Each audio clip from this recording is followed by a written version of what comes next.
Welcome to Stanley Park, where we're continuing our coverage via YouTube, and taking part in front of us now is Eurotag. It's the Sheffield Forgers, who are in purple, taking on Oldham St Anne's. I'm Dave Parkinson, delighted to have Paul McDermott alongside me. Paul, good afternoon.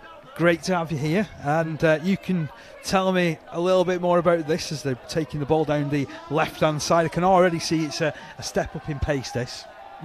Well, you'll have noticed someone's tugging him on his back, but he's gone and scored the try because you're supposed to touch the ball and not the man to effect a tackle. So we should be looking for contact around the ball, just contact on the ball. Yep. So the player can hide the ball, move the ball around, obviously pass the ball. But as soon as you touch the ball itself, then the tackle's been effected. So Oldham St Anne's go on the attack now. Some of the rules that they might need to know is if you hold the ball above your head, okay, then you've got to make the pass. If not, if you bring it back down again, you have to hand the ball over. Otherwise, tall lads will just run through. So we almost saw an example of it there, didn't we? And we see, oh, that's a great hit around the ball. So there's plenty of contact. And Oldham St Anne's have been playing quite a few years, so everybody will know each other in their town, what they do with the tag. Now, we were talking over in our league before about how Eurotag started, but just for the benefit of anybody joining us here, it all came about courtesy of Des Foy, didn't it? Des Foy, the Great Britain, Oldham, Wigan international. He was helping Munster Rugby Union out, and he wanted the concept to bring rugby league skills into the rugby union in the club, and he came up with the Eurotag as touch and pass doesn't give you the skills or the nous that you have to bring in for contact sport, and contact at rugby league is totally different to contact at rugby union. So this is, and he's developed it from there to what we're seeing now. And straight away you can see this looks very much like rugby league. There's a lot of nous looking for space. Yes, they're keeping the ball away from the opposition. Yes. They're holding it in one hand away, so that it's as you've done a run round there. Now that fella had been with the run round that actually had the ball in hand to play around him. He'd have been tugged if it had been just touch.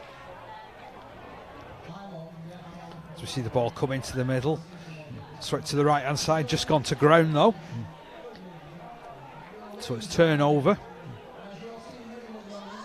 Do you get turnovers if there's a handling error? If the ball's on the floor, then you've deemed to have lost the ball. So the ball goes to the opposition, and he's done the quick play of the ball. He's away.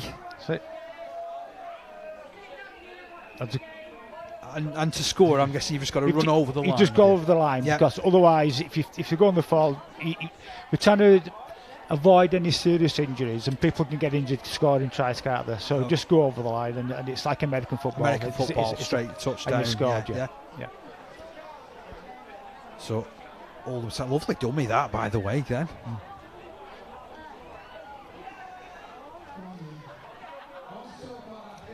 Just again, similarity to rugby league. He turned his back, wanting support. That were there.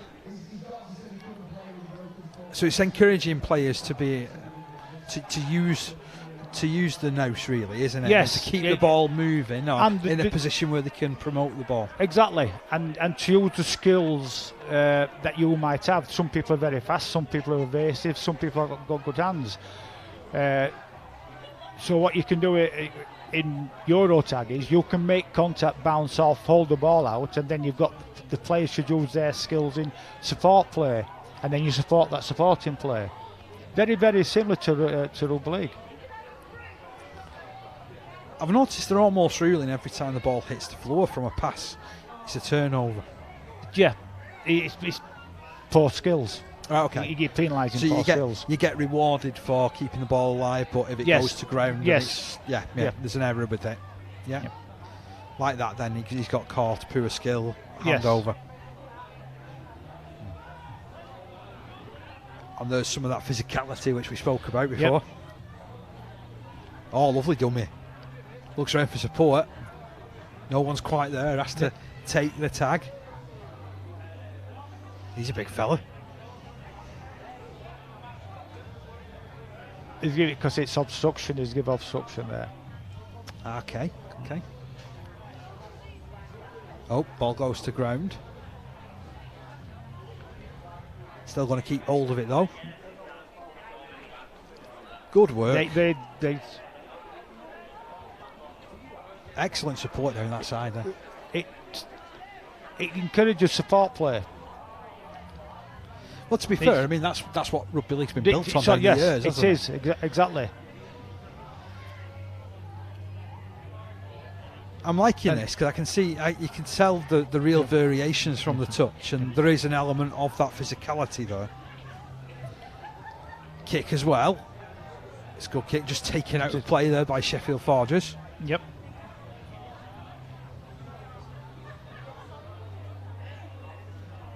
And I've noticed they get the ball back.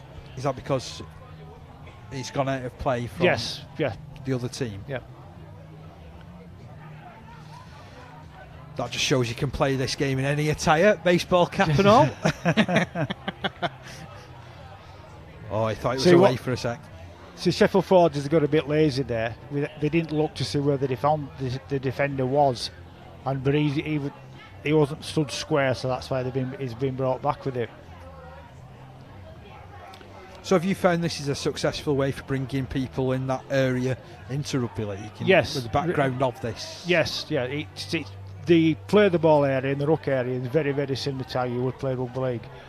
Mm-hmm. So you concentrate on attacking that area, bring people in, and you can pass the ball out wide, and that's where the gap should be. But have you been able to use this? You was talking about your involvement down at Sheffield Forgers. Have you been able to use this as an element of getting more local people involved in playing? Not that way yet. No, not yet. But we have used it as a training session, and it's helped the Rugby Union lads that you came to play with us. That was a lovely work play down that right hand side. Quick hands, real skill involved in that one. It would be in touch or tag, that might have been brought back because somebody had tagged them. So it stopped that evident rugby league skill being finished.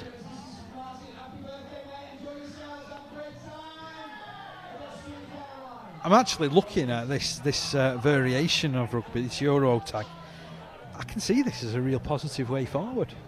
It's every rugby league team that's wants to develop the different types of plays and moves, etc. at training. This is far better than having somebody stood there with shields. Yeah. Because the shields don't have hands. True. And hands are the ones that stop you passing the ball. The pace is quick as well.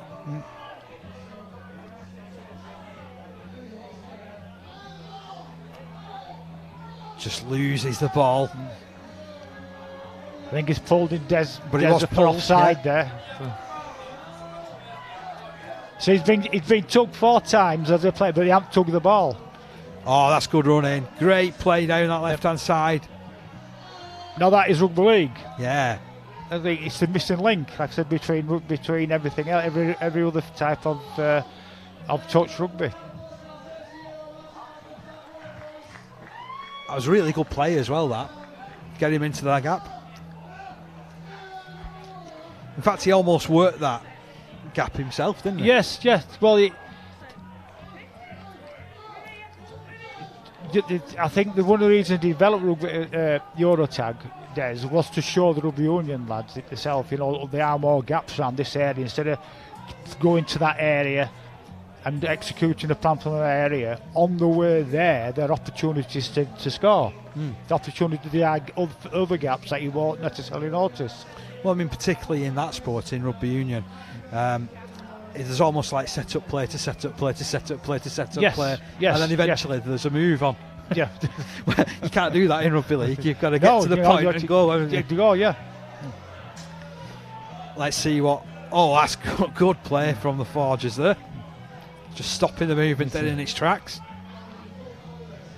Wide pass. He's got nowhere to go, or has it? Well caught in the middle. He's doing some See, good but work, this 13. Yeah. Well, they've played it, you see, they're experienced with it. Oh, it's allowed to bounce. He's tugged the ball there. But the one of the problems at touch and pass is if you want to play touch and pass and teach people to play rugby league, defensively, you've got to commit yourself at rugby league. So you've got to commit yourself in a tackle at Euro tag, but at touch and pass, you tig them, and your footwork aren't necessarily in the right place where you should be. So you try and transpose that onto playing rugby league. And got into the habit of doing that, which is a lovely pass there. Great on the work. here. Oh, and then lovely evasion skills. Nick Roberts scoring there. So the footwork, you can get the footwork in trouble because you've been playing at touch and pass or semi-contact, and all of a sudden, bang, there's somebody running at you, they're going to bang you out of the way. You haven't got your footwork in the right position. Well, true, because I mean, I suppose your initial reaction if you're half beaten in touch or tag is just to throw an arm up. Throw an arm up, yes, yeah. So that's not going to do you any favours in a proper game, is it? It isn't. And in actual fact, with Euro tag, it'll stop giving these head-eye penalties that occur with lazy arms upstairs because the ball's down mid-waist, at mid-level all the time. Great response that from Oldham St Anne's, by the way. Down that right-hand side. And I'm guessing that the rules regarding this are you can just do as many substitutions as and when. Yes, yeah, on and off. It's like sevens football. Okay. Sevens rugby. Yeah.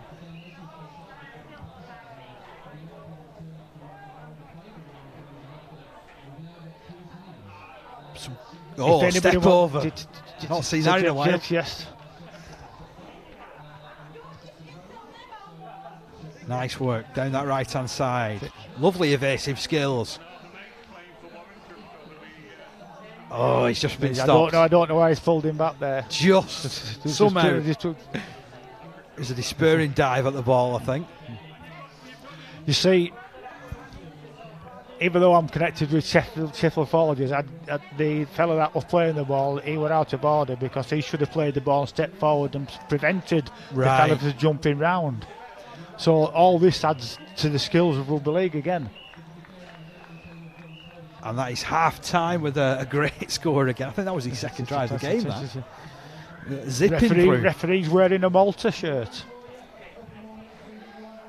Collector's item, that. I was saying before, I've seen a couple of collector's items in the shirt in the crowd here. There was a guy that went past in a Charlie Lynx jersey. Right then. Not seen any of them in 20 years. No, not for a long, long time. I don't think I've ever seen anybody in this country wear a Malta shirt either. He's actually played for Malta, representing Malta. I think it's in wheelchair rugby. Right, okay. Again, just following this whole inclusion event here. We are, of course, here at the Grande Out in Blackpool. Stanley Park, the venue.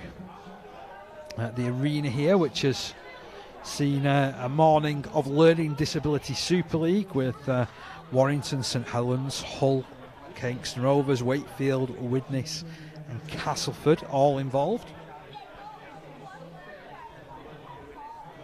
Also going on here, we've seen some physical disability rugby league and Masters tournament as well. It's all been going on, hasn't it? It is.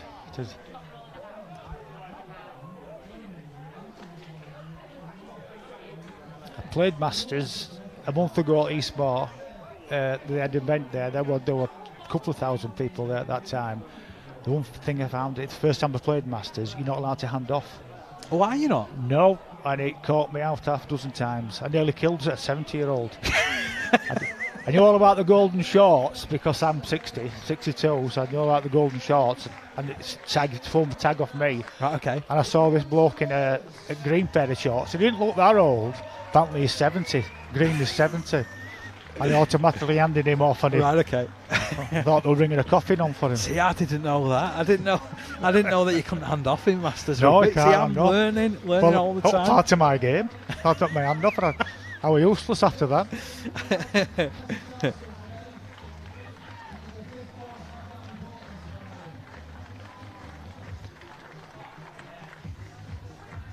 These lads don't hold that, do they? In this game that they'll be playing now. Definitely not.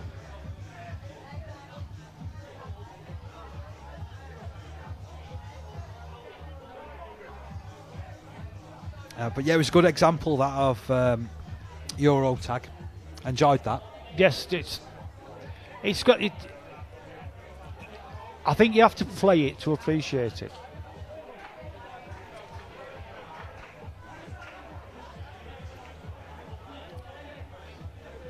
And as a 20-minute spectacle, as an exhibition spectacle, it's hard for the players to maybe understand. Well, because the 2 or 3 players that's never played it before, in the Forger side that I've recognised.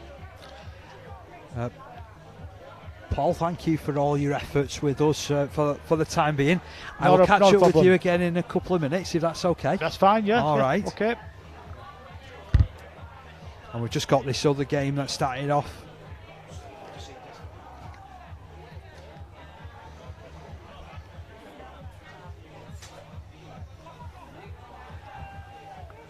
And so we're here, we've got another exhibition game taking part in front of us. I'm delighted to be alongside, who's joined me? John Welch. Tell me a little bit about yourself. The chairman of PDRL England. Okay. So it's been great the way that the sport has developed over this last 18 months, hasn't it? I mean, it has been a very kind of quick rise over the last 18 months. We started with we started with Warrington, which very quickly turned into Leeds, which we then created our first competition, and then over the last 18 months it's just grown very, very quickly. And already you can see the competitive nature. I mean, this is two Warrington sides playing against each other, isn't it? This is Warrington and Warrington Development. I'm not sure Warrington Development would want to be named that, but yeah, it's the 2 Warrington teams. It's what we've seen with most teams is that there's so many people are being drawn to the sport, which is creating this. 2 teams within a club, and it's great that we're able to showcase them as well. I've said it more than once already today. It's all about inclusion, these events, and I think it's been fantastic and a great learning experience for myself as well, coming to an event like this and being part of it. I think it's fantastic. The skills that are on show as well. Yeah, and I think that's. I mean, we came last year. We debuted PDRL last year at Stanley Park, and I think it was the crowd were still, and some people still are when they don't see the sport for the first time. We're amazed by how athletic, how able our athletes are, and you'll just see certainly from today's action how brutal it can be on the field. We saw a try there from Adam Hills, I think it was. Oh, yeah, he won't hear the end of that from Hills.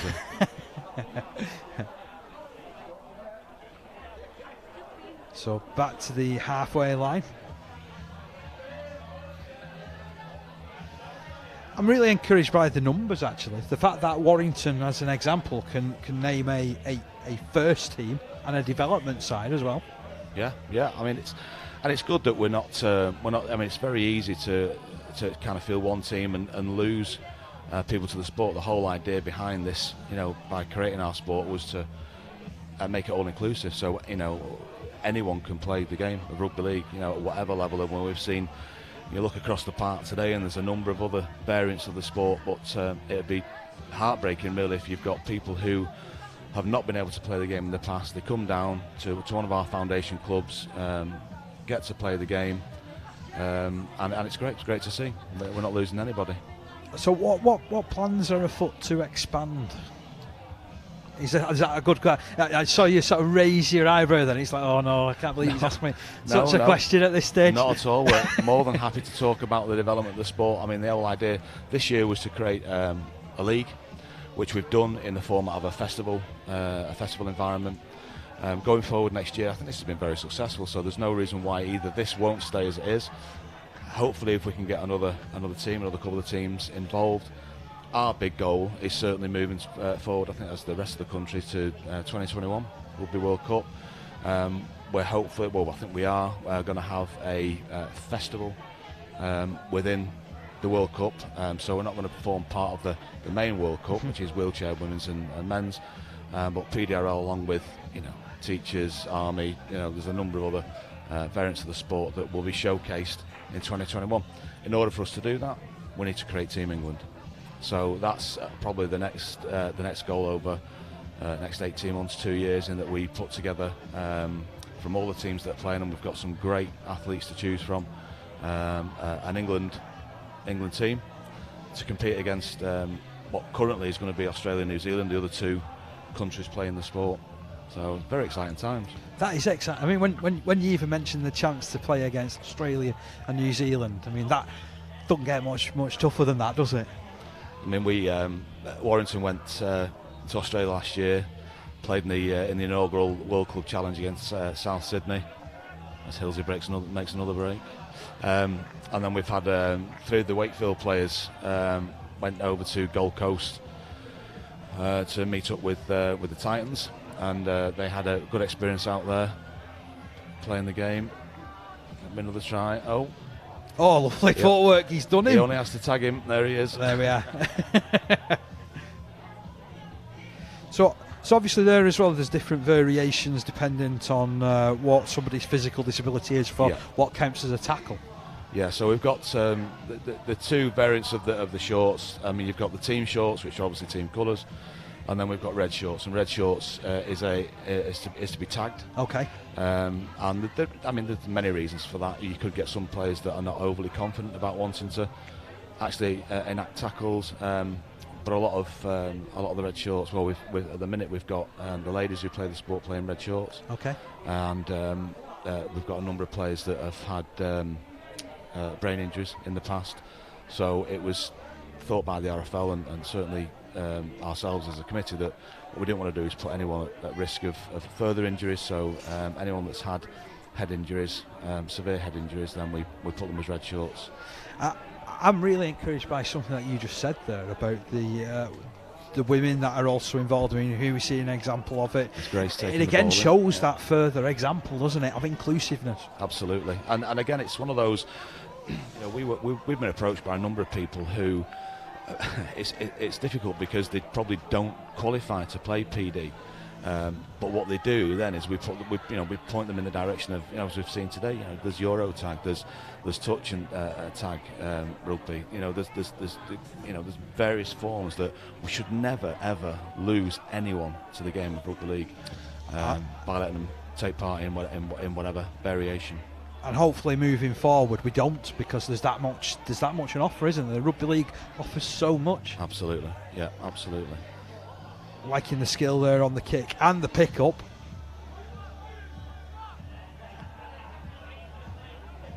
Opening play up a little bit. Oh, lovely flick pass out the back. Just been caught though. Oh, he's been classed as tackled. Nice pick up out of dummy half.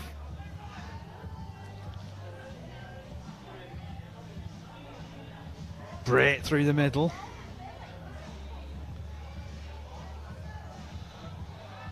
Now on this as well, in this version of Rugby League, can you also have able-bodied players? I notice there's Sean Briscoe out there, isn't he is, yes. He's rolling back the years, Mr. Briscoe. And what you'll find actually throughout the day is that some teams don't take that up. So, right, okay. So part and parcel of when we first started, and when we first brought the game across from Australia, within their rulings, they wanted AB players, and the main reason for that was that a number of people who started to play the game were living with cerebral palsy. So it was basically the AB players, the able-bodied players, were put in there as a conduit to ensure that the game flowed, and we had that fluidity throughout the game. What we're finding now is that the skill level within our athletes, they don't want an AB player, and they're more than happy to go through and put out a full, shall we say, disabled squad to play against each other. So. There's a confidence issue there, isn't there? And I suppose the growing confidence in order to say, no, we're going to do this. Yeah, I think so. I've visited a number of clubs over the last 18 months, and we've gone through training sessions with people, and you see that within them, that the more and more they play, the more and more they play around each other as a team. It does create more of a more confidence within them, not just here, but as people, you know, off the field, and we've seen some. I mean, probably get the chance to speak to Darren Dean over at Wakefield, who was one of the guys that went to Gold Coast, and his story, but how it was over there as well, and how it's been. You know, the chances are you wouldn't have got those kind of people going out and putting themselves within that audience. It's not every day you can get yourself out to the Gold Coast, is it? Not at all. I'll get an opportunity. Very jealous.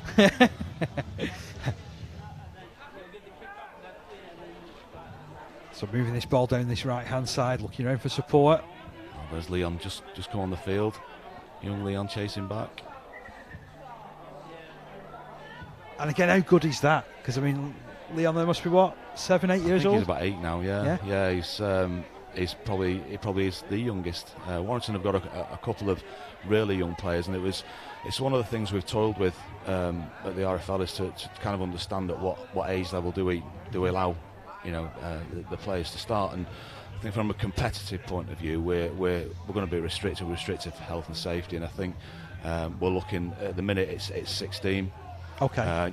You'll see there number 9, young Jamie Barnett, who is he's under 16, so we put him in red shorts. Right. Okay. He lives with cerebral palsy, but probably last year was one of the standout players for Warrington in his position.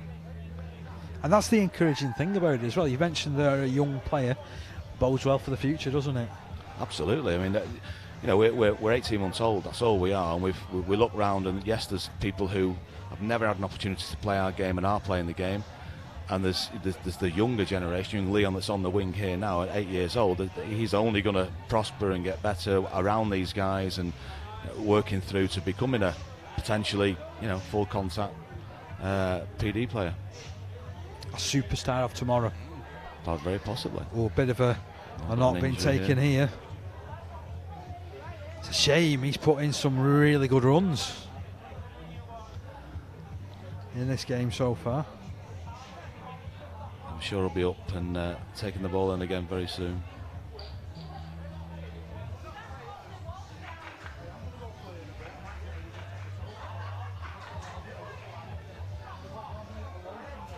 I say it to a number of people that have been sat alongside me today, but the atmosphere with the music is a real party, carnival atmosphere almost. Yeah, I mean, last year I think that we've taken on board a lot of what happened last year, and this probably, as you can see, as you mentioned there is more of that festival feel. I mean, the idea this year was to put festivals on at each of our foundation clubs, and it's worked really well. But this ultimately is the culmination of the festival season, and it is. It's a great atmosphere. So even dogs are watching it. There you go. Have we got a version for that dogs can play rugby league yet? Maybe we can work on that one. Not something we're working on at the moment, but we're all inclusive, so you never know.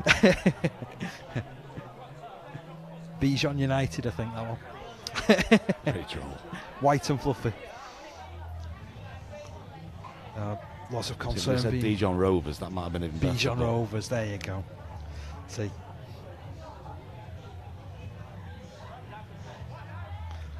Plenty of concern being shown there. Safety of the player paramount, of course.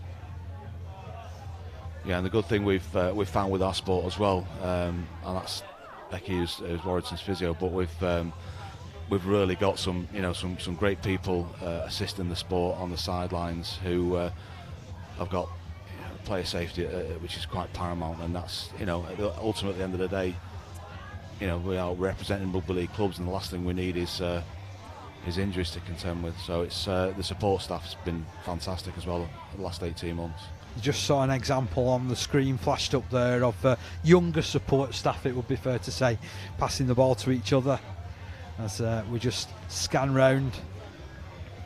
There's I think that was the Castleford ranks just to our right hand side over there. They've stayed on to watch. Notice the Sheffield Forges and the Oldham St Anne's guys as well from before with the Euro tag. They're watching this, and unfortunately this big fella, the number 20, is having to come off injured. Yeah, that's Mike, so he's looking a little bit worse for wear there. He's done a couple of cracking runs down that right hand side. Mike's new to the sport. He's probably been with Warrington for the last 4 or 5 months, so he's relatively new, but took to it really, really well.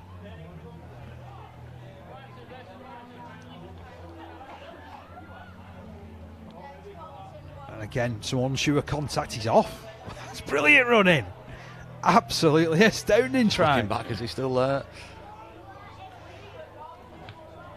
What a great chase back as well, to be fair. Well, it just shows, doesn't it, that they're not just here to make numbers up. These guys are here to really, play the game. They love the game, and that is part and parcel of it. Never giving up.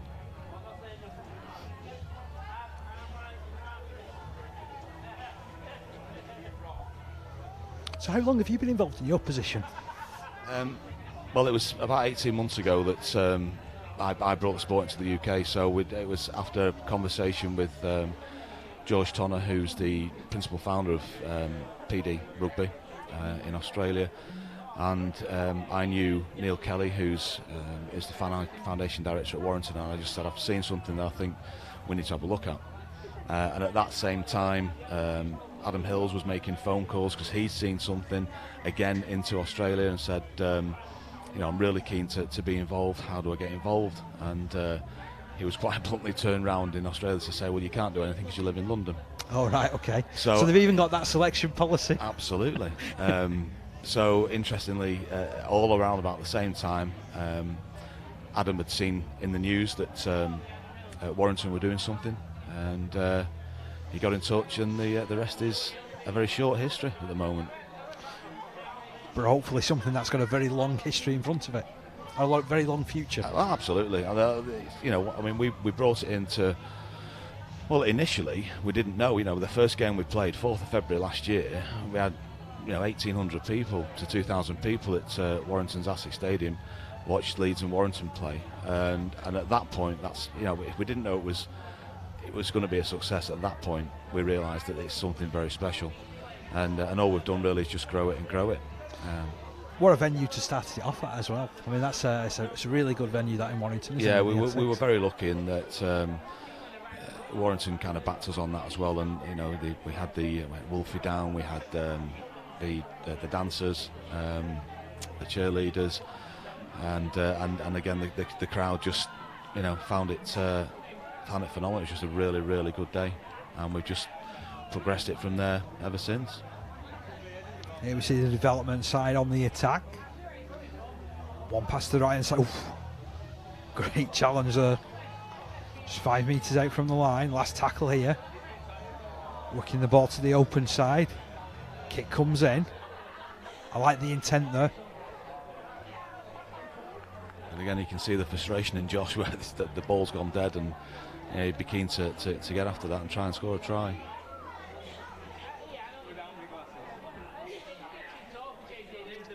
So starting the attack deep within their own half.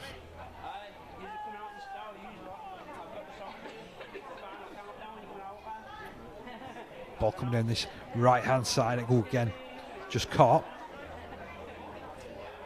And that's an interesting part of our game when you've got the red short players. You've literally got to game manage yourself. If you're making a break and someone comes across, there's no tackling acted. You are just tackled with the touch of a hand. So it's makes it interesting. You've got to. It's that variation, isn't it? All the time, you're going to have to sort of stop yourself and think, I can't tackle that player. Absolutely. It's quite a funny story. When we first started, that one of the Warrington players, who's not actually here today, Tony Seward, has got limited use of his right hand, I think it is. He's got no fingers. He had an industrial accident. So at one of the first training sessions, someone said, "Right, get over there and we'll throw the ball to you." Well, that's pointless. No, you go on that wing and you think, because he's quite a speedy character. Go on that. I can't catch with that hand. Okay. So it's the whole of understanding that we're dealing with people who have got these limiting abilities in some areas that where we would normally take for granted. Well, you go on that wing or you go on that wing. Whereas we've really got to structure people to put them in the right positions in order for them to kind of flourish within the game. But it's good to see that, isn't it? You know, and that's all part of the learning experience, I suppose, from a coaching point of view. Well, that's one of the key things that we're looking at the moment, and we mentioned about the progression of the game and the game on field. One of the things we need to look at is certainly from our coaches.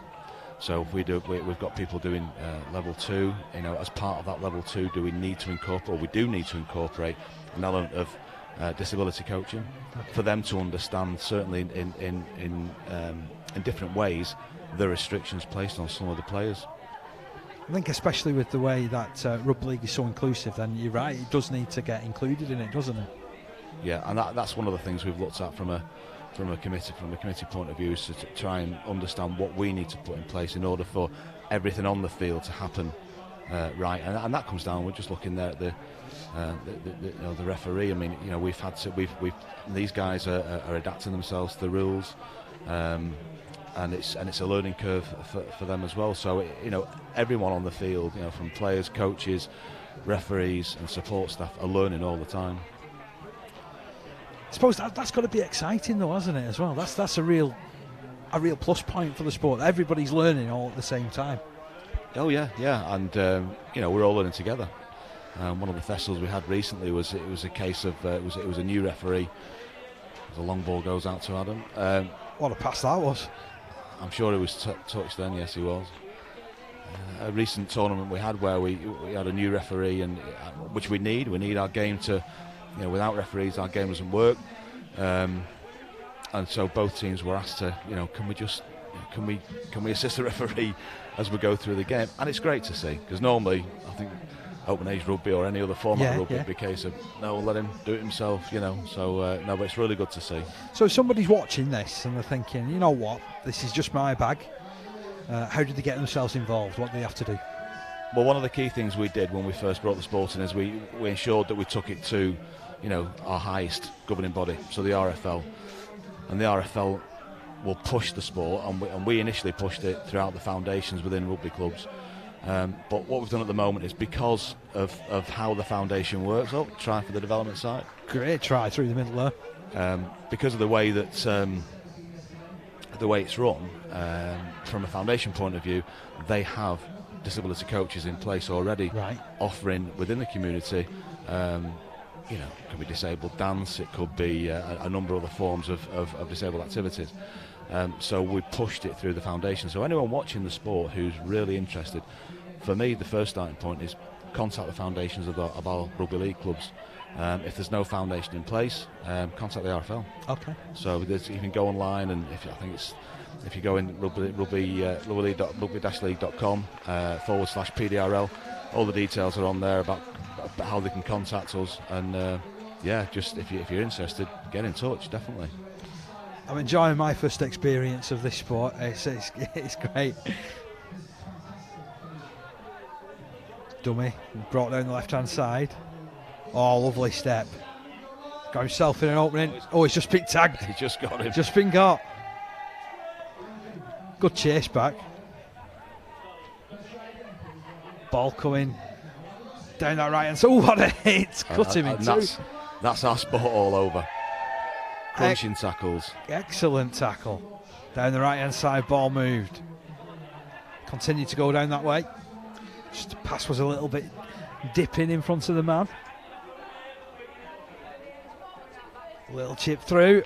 Oh, he's going to win it. I think that could be it. Yes, he's given it. What a try that was. Lovely skill. Opportune kick through, yeah. Spotted that the guy was fairly static in front of him. And that was young Jamie that we were talking about before, who's been a revelation over the last 18 months. I don't think anybody could have stopped him scoring that one, to be fair. No.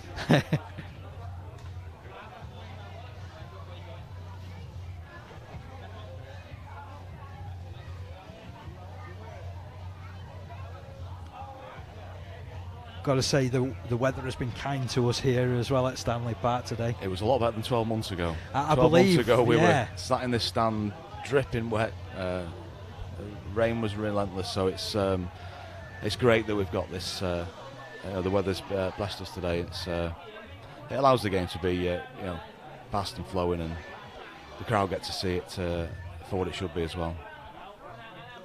Stepping Rom. Ball being brought down the left-hand side. Oh, just a little bit ambitious was that pass in the end. Trying everything now to get some points on the board. So turnover. Yeah, Ralph said before it was a wet one last time out. Very much so. Good run forward. Straight into contact. Opening play out. Oh, he spun round and got the offload away. Great work. Look at that for a hustling, bustling run. And he's got the offload away. Oh, dipping pass. Picked up. They'll try and the counter-attack here with the development side. Last 30 seconds. 30 seconds trying to another score. Can they push forward?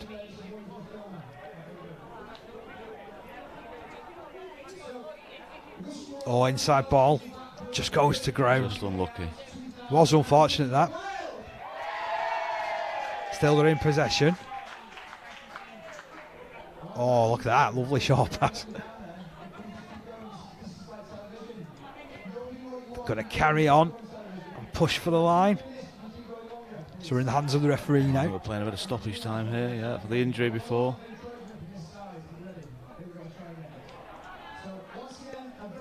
Into the middle, ball played. Puts his kick in. Oh, it just goes straight to hand.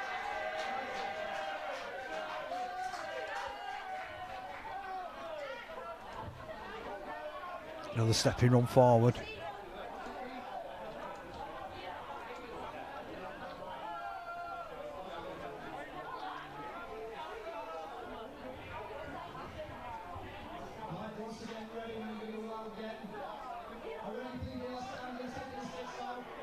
Here comes the play of the ball.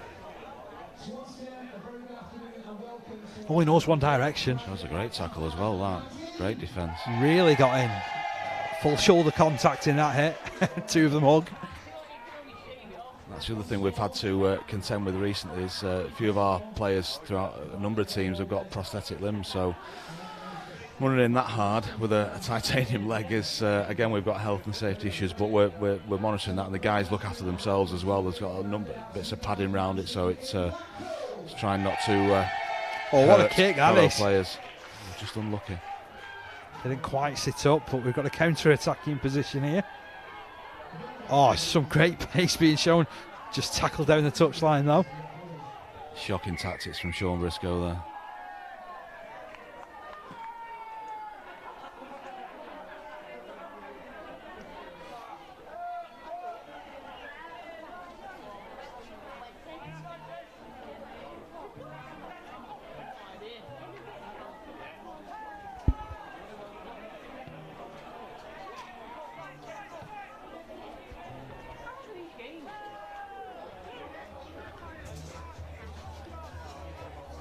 I tell you, I don't think there's been 36 points between the development side and the first team. No, they've showed up really well today. And what you find is that some of they do interchange some of the players. So there's a couple of players that are on the development side. Josh, who's just playing the ball now, I know has played for what will be the classed as what they're classing as the first team. So there's a bit of interchange. A couple of players are missing as well from the Warrington side. So, but it's really good to see, and I think you're right. I don't think there's been that much between them.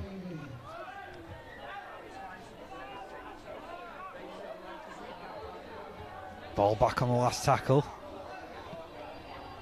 Sets himself for the kick. Well taken. And that's all that we've got time for. Good example, that. Really enjoyed that. Really enjoyed your company as well. No, thank you very much. Thanks for telling us all about the Physical Disability Rugby League. No problem. I look forward to seeing how it grows and grows and grows. Great. Thanks a lot. Thank you very much. Thank you.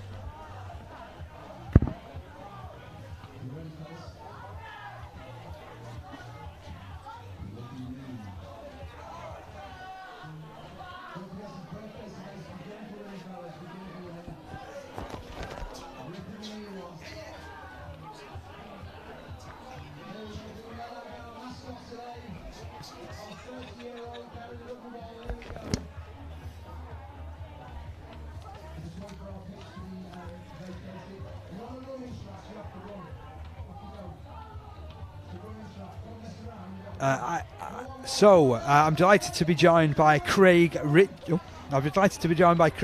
Sorry about that. I nearly switching mic off in preparation rather than switching it on.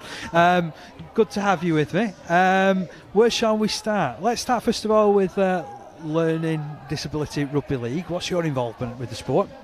I suppose one of the things that I do at Saints is we're all trying to assist each other's programs. So I just support the disability program where I can. And one of the things was just coming today and ensuring that the tournament went really well for everybody, not just Saints but everybody involved. And I've done a bit of everything today, whether it's carry the water, put out the cones, or organise the pitches.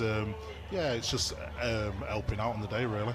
I said to Faye, what was really encouraging was the sheer number of players, for both St Helens and Warrington to be able to put 2 teams out. Yeah, we've at St Helens we've definitely seen our programme grow. I think we've got roughly around 40 players now.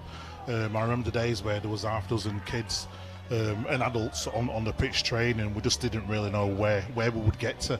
But, we regularly have around 30, 40 players training weekly, and, it's just growing from strength to strength, and what a great product.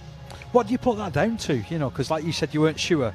How's it then grown into what it's grown to? I suppose I can only really speak for St Helens, but the brand of St Helens is very strong, and there's a big attraction within the town. And we've been really simple when it's come to pulling together our programme. All we've really wanted to focus on is having fun, and the fact that the sessions are fun and relaxed, but yet them that want it competitive, we make sure our sessions are competitive. I think word's just got around.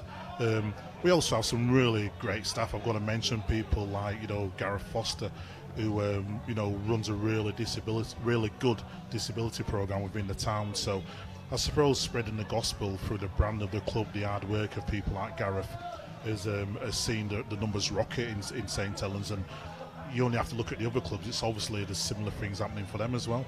It'd be remiss of me not to have you alongside me and not question you regarding the England women's team, which you've got selected for the 2 tournaments that you're taking part in at the end of the season. Happy with your selections? Yeah, very happy with my selections. It's just one of them where the squads are looking really strong for the World Cup 9s and for the PNG Tour. It's just the nervous weeks of keeping a check on injuries really, and hoping that the ones that have been selected initially are all fit and raring to go. Are you impressed with the way that the standard seems to have really gone up this year? Yes, I am impressed, and I think it's it's no fluke that the standards have risen. We've got some great athletes, some great players within the game, but not just at England level. The clubs are working really hard to improve the girls, as they always have done, obviously. Super League has been a really competitive tournament competition this season, and the free fall of that is I'm getting some really good quality players on the back of it. And I suppose it's always growing your pool to look at, isn't it, as well? Yeah, it is exactly. You're just kind of confident when you look around and you see the games. You just know that selecting the 2024 women's squad has been a difficult one, and that's what I want. I want it to be hard. I want it to be where there's good players that don't make it, because it shows what a great job we're doing across the board.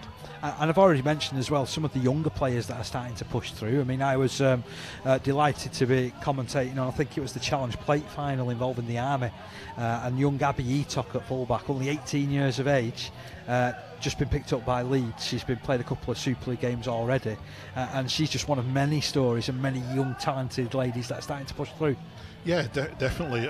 She's a cracking little player, and somebody that we're definitely keeping an eye on. But I think you could go to most clubs and you'd see it's probably 3 or 4 or 5, 6 players, similar players. Yeah, and that's what we want. I think I showed in my first selection for France that age doesn't mean anything. We took a very young Caitlin Beavers, Kelsey Gentles, and they've really grown. And it is open. It's about who's in form at the time. We'll always select from the best, regardless of age. You can see another game has started off in front of us. Great try, by the way. I know I'm kind of like having this chat with you, and we'll just interject occasionally with the action happening on the field. So from your point of view, everything's pretty good from an all preparation side. Yeah, really happy. The players are in a really good place at the moment. It's now just a case of, I suppose getting together as often as we can, but at the same time appreciating that team's still playing for the grand final, final stage of the season. But yeah, more than happy with the way the squad's looking, but still a long way to go for the World Cup. And to everybody else out there, the squad will never be set in stone. Just keep working hard, because if you're the current informed player, if you're evidencing that you're the best in your position, we'll always have a look at you. How do you manage that, just out of interest? Because as I say, I know that your time's kind of at a premium, isn't it, with these players because of the club commitments? Yeah, I think most of my week is spent watching videos of the games, and I get to as many games as possible. Also, I get to see girls when they play against Saints as well. A massive help for me as well this season has been the Origin programme. Actually having a competition where it's best v best, or alleged best v best, has been huge, because you're really starting to see players in under some pressure, which is what you want, similar to what we see on the screen now. Yeah. Good try scored there, barging through. There was no one on earth going to stop him there, was there? But yeah, I mean, like, just a case in point in that, it was probably about 12 months ago, virtually to the day, that I think I saw my first Women's Super League game.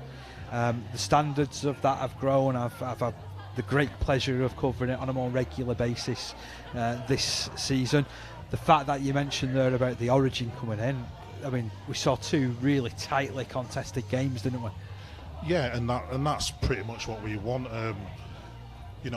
Playing on the international stage, playing in World Cups, all about coping with pressure. But part of coping with pressure is, it almost becoming the norm, becoming a familiar thing. So the Origin really sets us up, and we want it quick, we want it fast, but we don't want one team to run away with the game. We want it tight. We want to see the players challenge and have to work for everything that they get, whether it's an extra metre or a try. And the Origin is starting to give us them moments. I can tell you're a very focused chap. I try to be. It would be fair to say. Tell you what, that's a focus run as well. Lovely footwork. He's off down that side. Oh, has he been stopped? Oh, he has. He's forced a knock on the line. That was do or die with that last challenge coming in there. Yeah, definitely fantastic. I think what I love more about that is the defender just didn't give up on the play, and they're the qualities that you want in Super League, and to see it in a disability game as well just shows where this competition's going. It means everything to the individuals. And I like the way Wigan are getting themselves organised as Castleford starting to launch this attack from deep inside their own half. Play the ball. 360-degree turn. You don't see many of those on a rugby league field. Lovely dummy. He's off as well. Oh, just ankle tapped. I thought he was going to go all the way for a couple of minutes there. Picked up out of dummy half. Battling run. Ball's just gone loose. I think what I may have, I've got to mention this. It's great as I look at the screen and I'm seeing a couple of Wigan players, but they've got Saints shorts on, Saints scrum caps on. How great is Rugby League? How fantastic is Rugby League? Two biggest rival clubs out there. In my opinion, brilliant. A super try being scored down that left-hand side. You might notice that player only has one arm as well. Absolutely superb.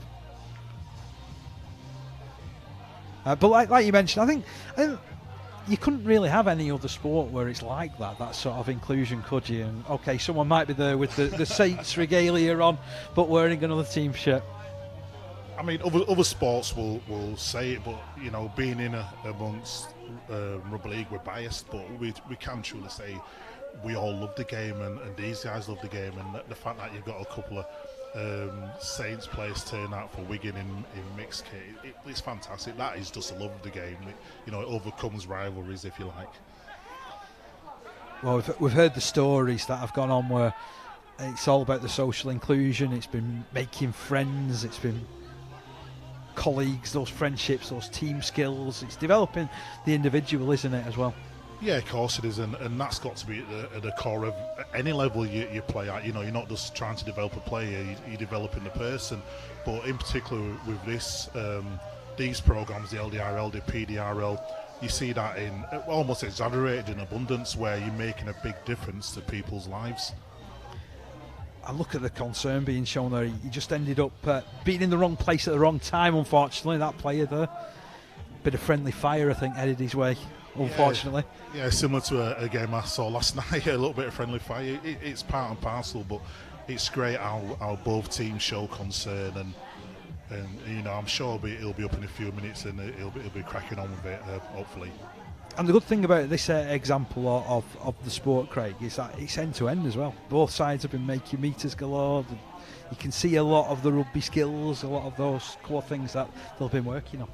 Yeah, you definitely can. All teams are training, and you know, I don't think I've seen a team that's afraid to, you know, string passes together and to take chances. You know, there's a lot of really good off the cuff, you know, coupled with some great core skill. This ball being brought down the right hand side, little switch play. He's off through the middle. Oh, just as the ball stolen off him, then replies quickly with a challenge. Castleford have the ball back 5 metres from their own line. Play it into the middle. Full-blooded effort in defence. Wide ball. A little bit too wide to contend with there. Again, I always say, when I'm commentating on Rugby League, I always talk about positive errors. You know, because I think sometimes... Yeah, an error is an error when it gets put on a stat sheet or something, but sometimes there's ways and means of doing it, isn't there? You're trying to do something with it. Yeah, of course it is, and it's something I taught to the girls. You know, a big thing about rugby league is the ability to play with your eyes up, and you know, the space was there. They had a 3-on, I think it was a 3-on-1. For me, he selected the correct pass, which was a cut-out pass.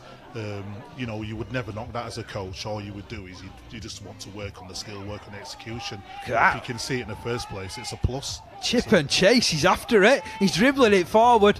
You know that, he's absolutely super. I don't think I've seen a better rugby league try all season than that one. He's dropped it on the toe, chased through, chipped it on again. Unbelievable, the commitment. You know, and we've almost been talking about spotting something, spotting space behind. He's had the ability and the skill level to chip through and you know, score the try. Absolutely fantastic. Going back a few years, Sean Long would be happy with that. What type of stuff, wouldn't he? That sort of vision. Knowing Sean, yes. and you'd be hearing about it for a while as well, as I'm sure the cast players will be hearing about it on the journey home. You know, did you all see it? Did you see my chip and chase? And I'm sure it'll go from 10 metres to it was a 50-metre chip and chase. Look at this. This is absolutely superb. Oh, look, I've spotted something. Little chip, runs through, bounces up right on the point, didn't give it up, dabbed it forward, kept going, side-footed it, dropped on it. Superb. Fantastic. I was probably a bit hard on him. It probably was about 20-30 metres, or by the time he gets home, a 50-metre chip and chase. So, you know, fantastic. You know, you'd pay money to watch that.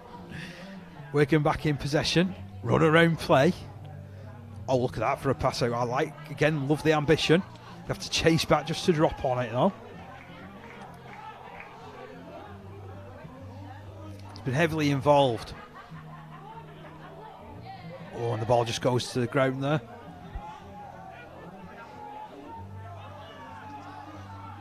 And I like this, similar to the learning disability rugby league, where depending on some players, and if a mistake is made, they go back and they have another chance. Yeah, I'm quite big on that. It's almost what we do in primary rugby league as well, where you know we encourage teams to have the ball, and you know, to go back, replay it, get another crack at it is fantastic. It helps skill level. It helps to let the game flow, I think, to be fair. You've dropped in something else there. So obviously I know that we're here today at Stanley Park. We've seen examples of Masters touch, as there's another score that's going to go Castleford Tigers way. He was flying down that left-hand side. Listen to the support in this stand as well. You know, so we've seen masters, we've seen touch, physical disability, learning disability, and wheelchair rugby league all take part of this venue. You mentioned there about primary rugby league, so I'm guessing this is to do with driving the skills of younger players. Yes, it is. It links in with, if you like, the kids that are at primary school, so 11s and below, and you know, it's something that every foundation, every club has bought into. We all want a conveyor belt of players, and we recognise that getting into the primary schools, supporting the teachers, supporting the players with a modified version of the game is absolutely key. And I tell you, you know, when I get a chance, I go out and watch some primary rugby league games, and the skill level for some of the young kids is absolutely fantastic. They clearly watch Super League and mimic the heroes, and it's brilliant. In them games, we want to encourage ball in hand, ball in play, but what we want is we want teams to not so much get dominated or be punished for losing the ball. You know, we give them another go. Okay. So it evens up the amount of time you have in attack. It hopefully evens up the amount of time you get in defence as well. And like you said, give somebody a second chance, because quite often in rugby league you don't get that second chance, do you? Yeah. Or in other types of rugby you don't get that second chance, you should say, don't. further up. Yeah, I mean, I just think back to last night's half-time game at Saints. We had Dom Peru's young lad on, and he was a bit bigger than everybody else, and every time he got the ball, he was capable of scoring. But you've got to think, well, what about everybody else? So what we're trying to encourage is, let the big kid go, carry the ball, score a try, but there's another 5 or 6 players that want to get a touch, so we bring it back and somebody else gets a run.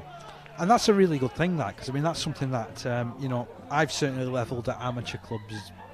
You know, like at times they've developed a game plan so that they win, but not necessarily to develop the player.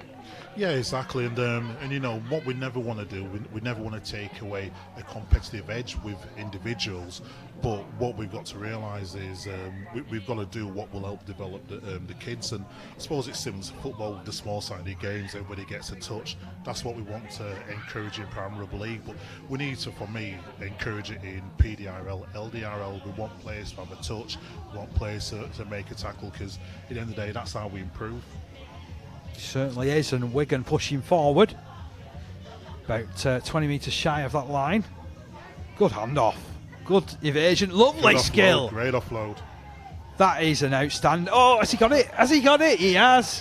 Outstanding try, that one. Yeah, what a great offload, and you know the commitment to also push and not give up on the play and receive the offload. Absolutely fantastic. Let's have a look at this again. I mean, some good upper body strength, swerve, vision, gets it out wide, and this is well finished.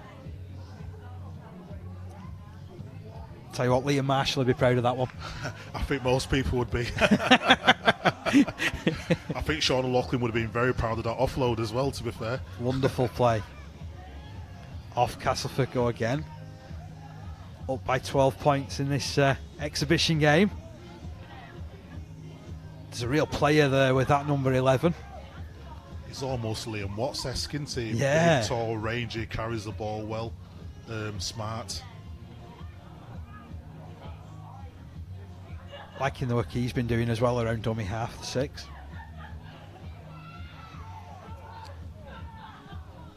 Now trying to open the play out. Oh, that's outstanding. He is one player, hell of a player. Lovely offload. Support arrives. He's just been caught. Referee points him back, checks his watch.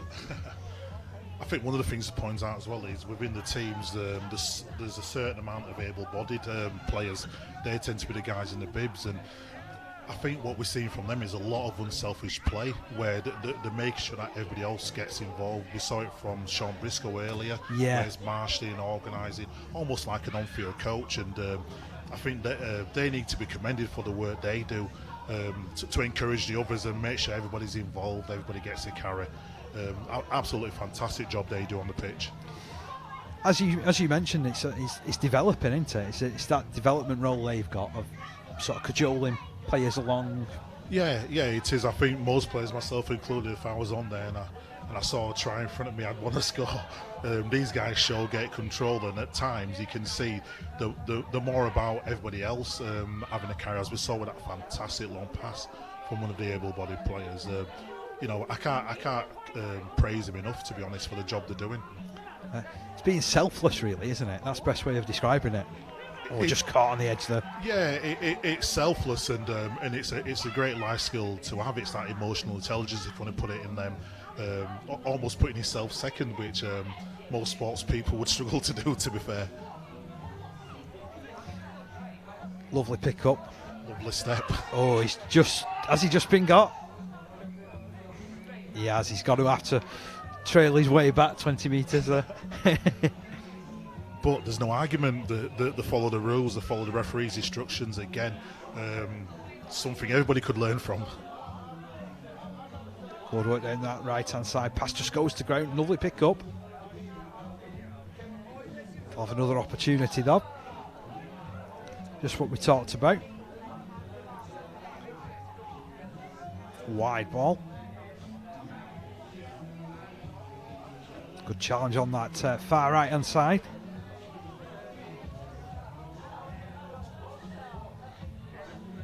Castleford still playing confidently.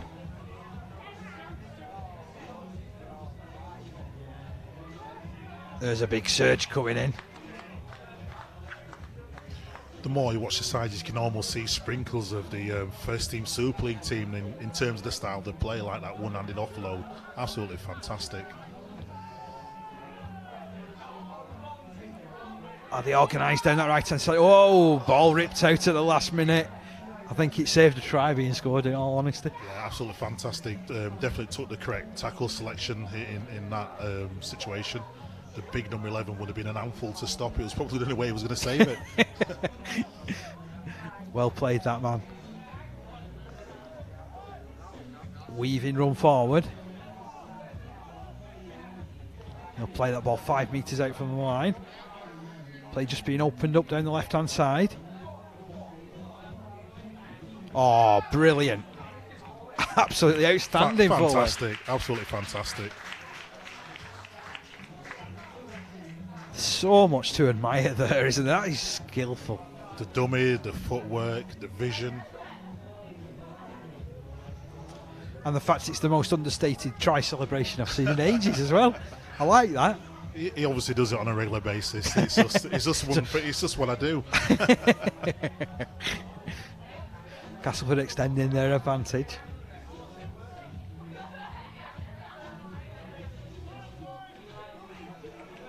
I think it's days like this as well, Craig, that make me feel so privileged to be involved in rugby league, because you get to see this. Not everybody gets to see this, and I think we need to, in a way, get better at showing people this side of our sport.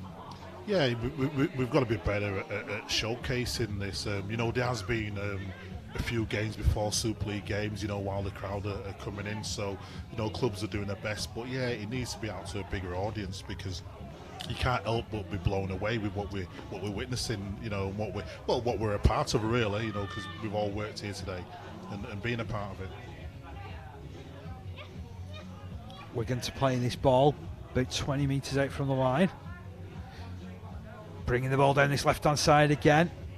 Oh, there's an all or nothing challenge there. Love the sportsmanship. Taps you on the shoulder. You all right, Cop?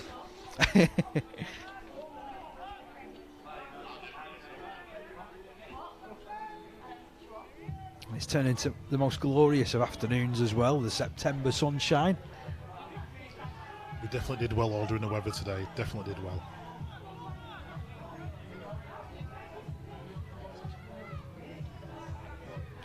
Just looking round, getting organised. Lofts a kit wide. Oh, it bounces. Just up in favour of Castleford. Link-up play is good. He's just caught though on the halfway line. They'll still go forward.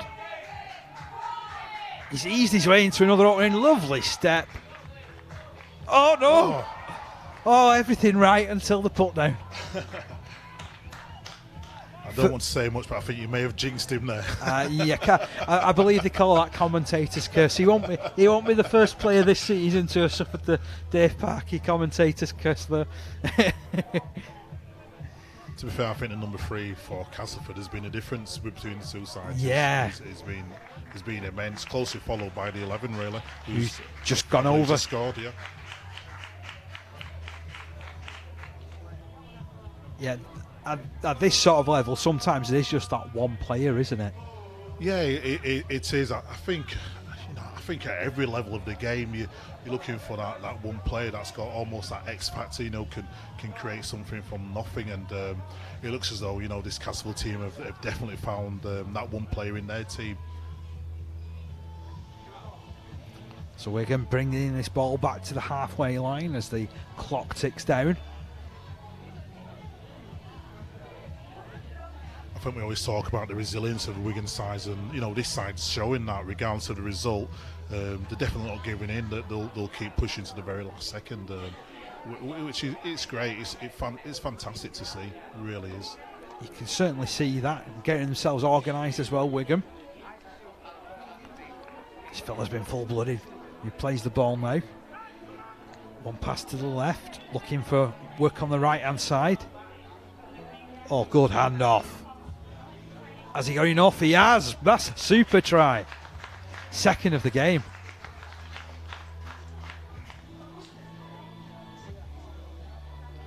Great finish by the Wigan player in Saint shorts. Absolutely fantastic. And again, showed great strength and great skill to get over the line. And we were just saying, that resilience, and you saw it in that regards to the score, that they're giving their all, and they'll fight to the last second of the game. Loving the smiles on the players' faces as well. Are the grimaces at this stage of the game when you've been running around for a while? In the sun, definitely. Tap taken. This fella's done his first share of carries as well, hasn't he? Ball picked up out of dummy half. Oh, lovely dummy. That's outstanding again. I'll be honest, I think somebody needs to tell Darragh Powell about this fella, because he's made some inroads in it, and he's a big guy, isn't he? Yes. He looks the part. Lovely dummy. That was a Jamie Lyon dummy, that, wasn't it? One-handed, little flick. And everybody shakes hands. It's the end of that clash. Castleford 42, Wigan 18. But I think it's just displaying, isn't it? And just the skills that we're seeing. I think it's great for the sport. It is, and I think the great thing is, in regards to the score, you'll see that everybody will walk off with a smile on their face, having really given their all and achieved something. And the crowd, it's a strange when you're kind of looking at the crowd and they're cheering everything and everyone. They've obviously come with their particular teams, but everybody's just supporting the sport in general. It's absolutely fantastic. Got to thank you, Craig, for your time this afternoon. It's been great having you alongside me. Thanks for telling me all about what's happening regarding the women's team and your preparations. You mentioned that you've still got one or two little bits to go, have you, before they get on that plane? Yes, we have, yeah. We've got a couple of days together before we go, and it really is now just finalising things and just keeping a check on the current squad.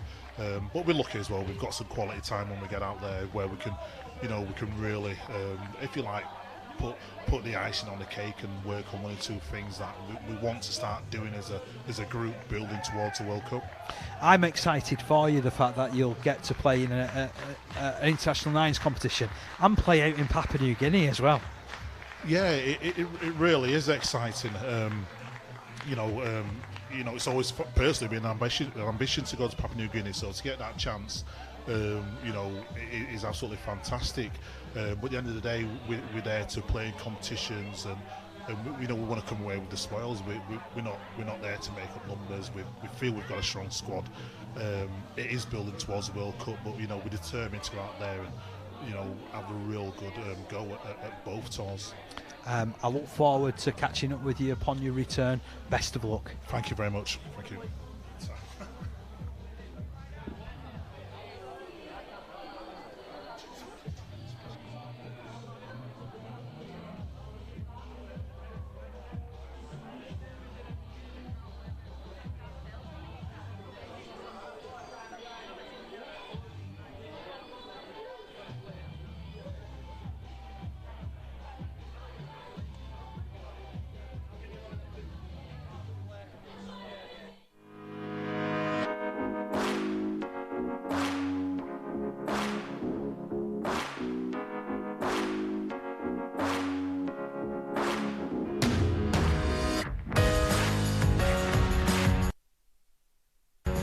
think the most important thing about going on tour as a team is you get a chance to kind of get away from your clubs and get away from all the distractions, and then to bond as one unit, and then get used to playing together and going different places together and doing everything together. So it kind of you build a club within a club, you know, and become like Club England, as it were. And you get to go out and play teams that you don't usually get to play. So it kind of tests you against other teams to see how they're doing things as well.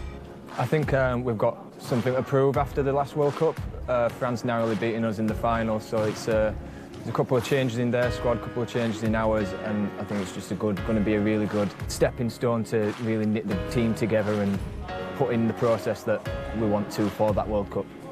I'm more looking for off-the-court things, so I just want to make sure the team's getting on well, we're all working towards the same goals, and we've got a punctual attitude towards everything that we do, and we act professional in everything we do on and off the pitch. I think this time around we're more prepared. We've done you know, a lot of research, we've watched games to see what style that they're playing, but we hadn't realised quite how relentless the French team are. So going out and playing in France and playing against them the 2 test matches is not only going to show us where we are as a team, but what we need to do in order to be winning that World Cup in 2021. It means quite a lot to me. It means that, you know, I've reached this level in the competition, and it makes me feel proud to, you know, put the shirt on and go out and represent my country.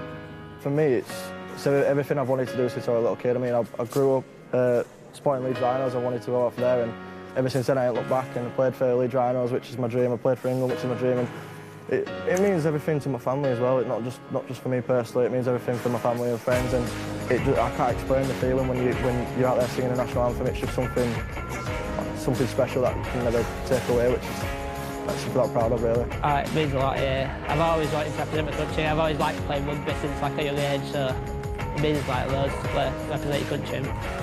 It's massive getting a chance to represent your country. I never thought I'd go go down the route of going international, and I'm glad that I did, and it's a huge honour. You think about all the people who've won the shirt before you and all the kind of the greats of the game who've won it over time, and it's just to remind you about that. And then when you roll out there in front of French fans, when you're all lined up and you start singing the national anthem, it's just mental, kind of just booming it out. And the first France game we've got over there is my 20th cap, so I'm trying not to make a big deal of it to myself, but inside, like when we win, especially on French soil, I think it'll make it even special knowing it's my 20th chance to represent England.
So for our pleasure over the next few minutes, it's going to be a case of Wakefield taking on Wigan in another example of disability rugby league.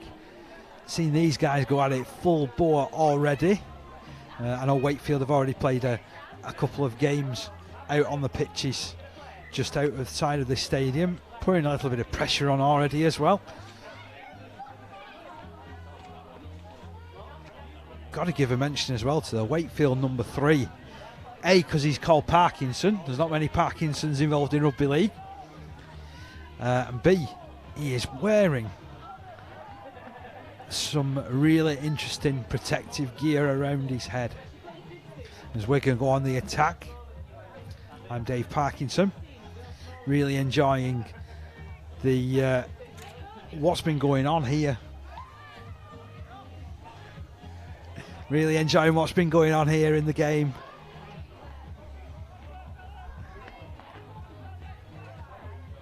As the tackle comes in.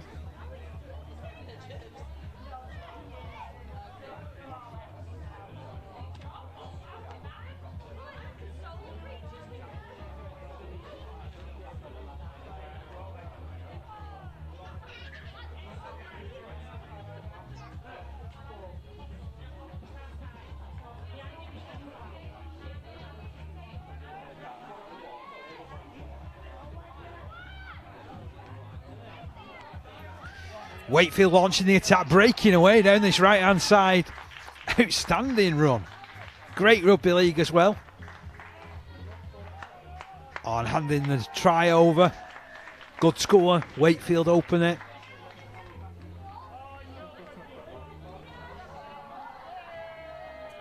Break from deep there.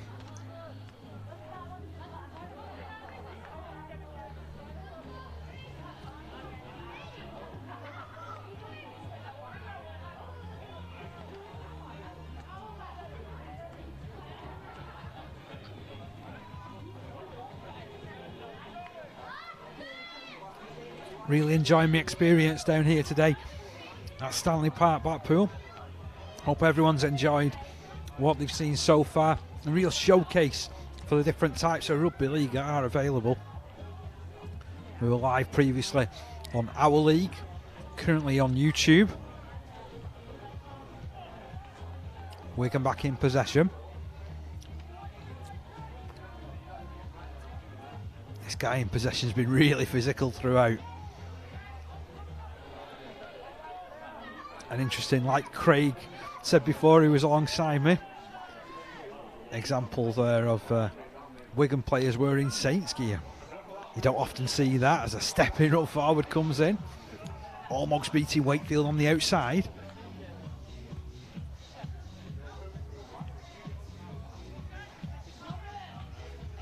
Drive comes in through the middle.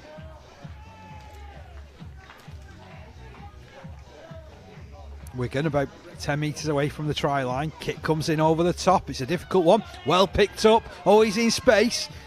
He can certainly motor, can that lad? And racing away down the outside. It's going to be a good try out there. Valiant effort on the chase back. And Wakefield score their second try.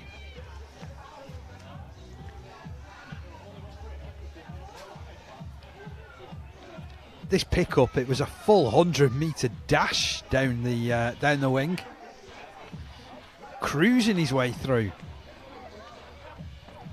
and breaking away down that outside for the Wakefield second try of the game.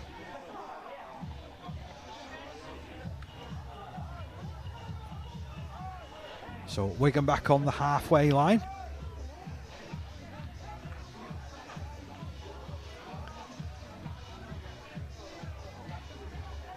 Just getting themselves organised.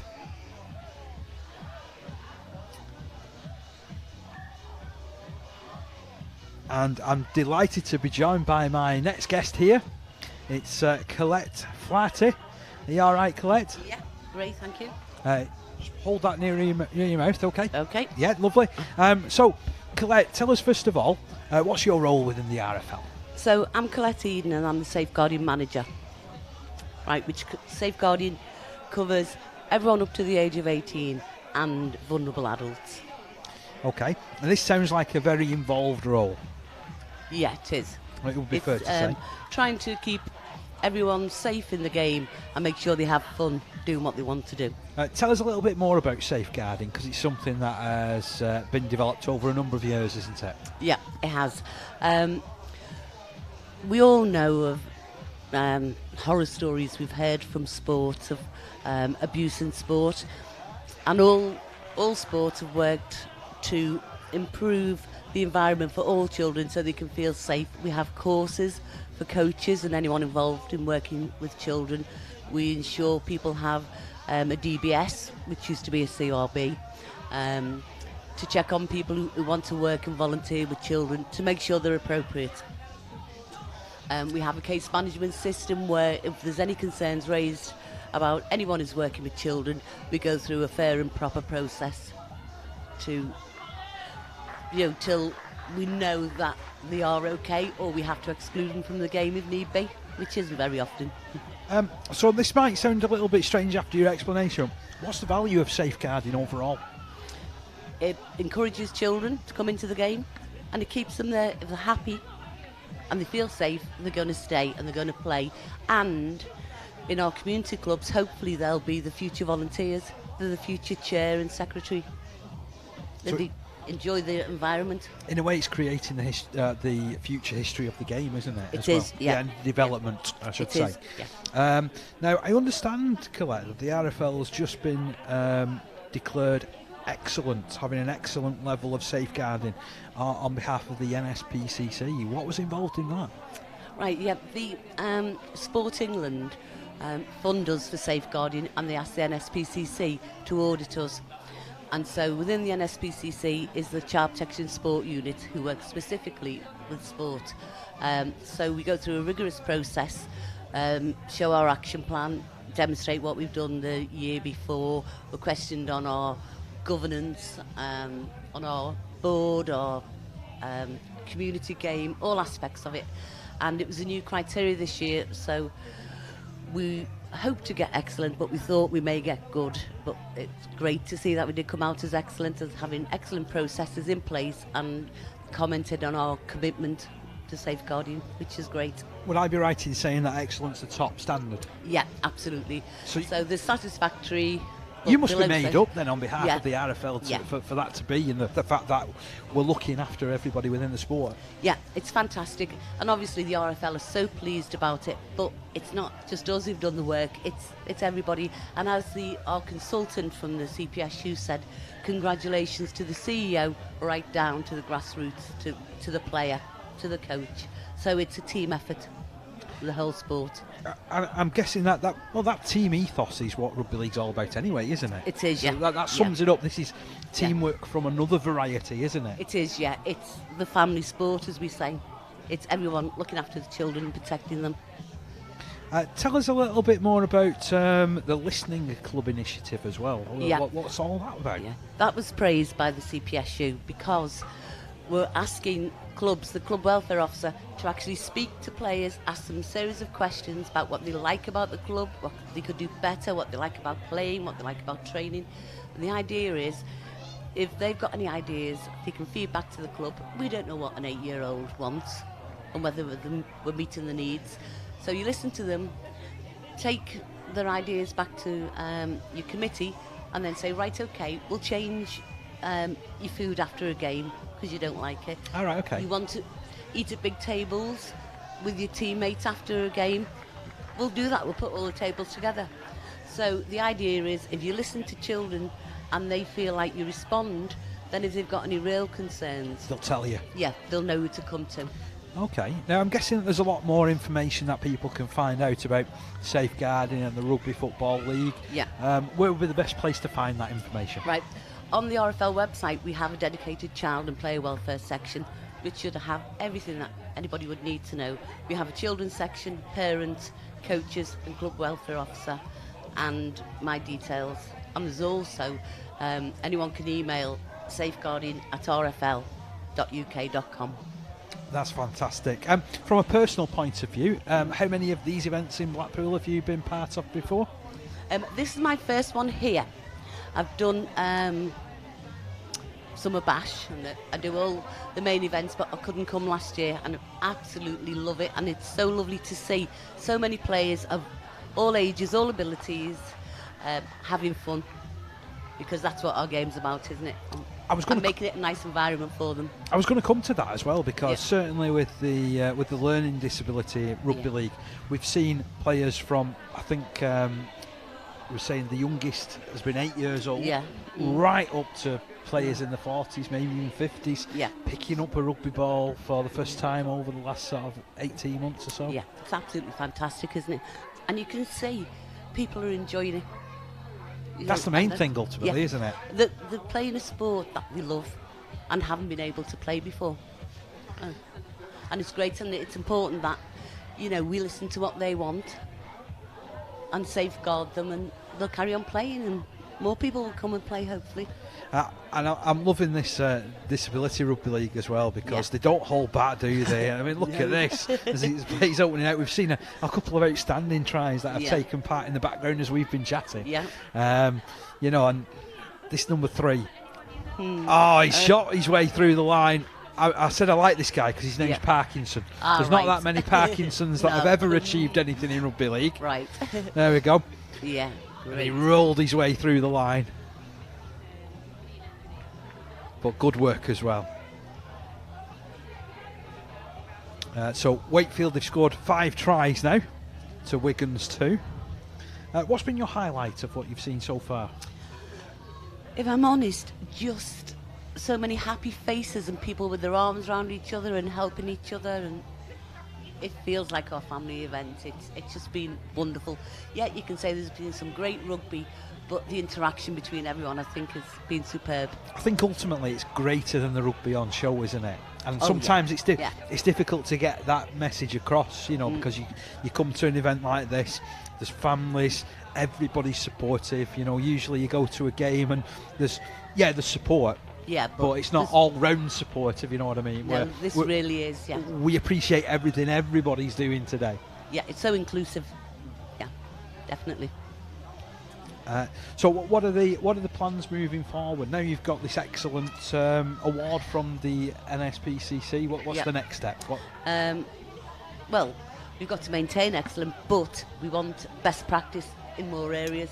Excellent. Other sports do contact us because they've been told to. Speak to the RFL about the listening club.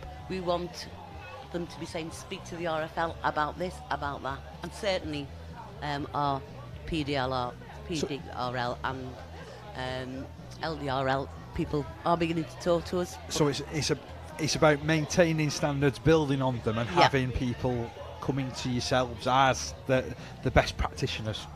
If you like. We want to support people. If anyone's got a question, we're happy to answer. If anybody wants to set up anything, we want to help them do that. That's brilliant, that, Colette. It's been great meeting you, great finding out a little bit about the safeguarding role that you do. Obviously doing a fantastic job to be getting this rating. Let's hope that it continues, and let's hope that we keep everybody safe within rugby league. Thank you. Thanks.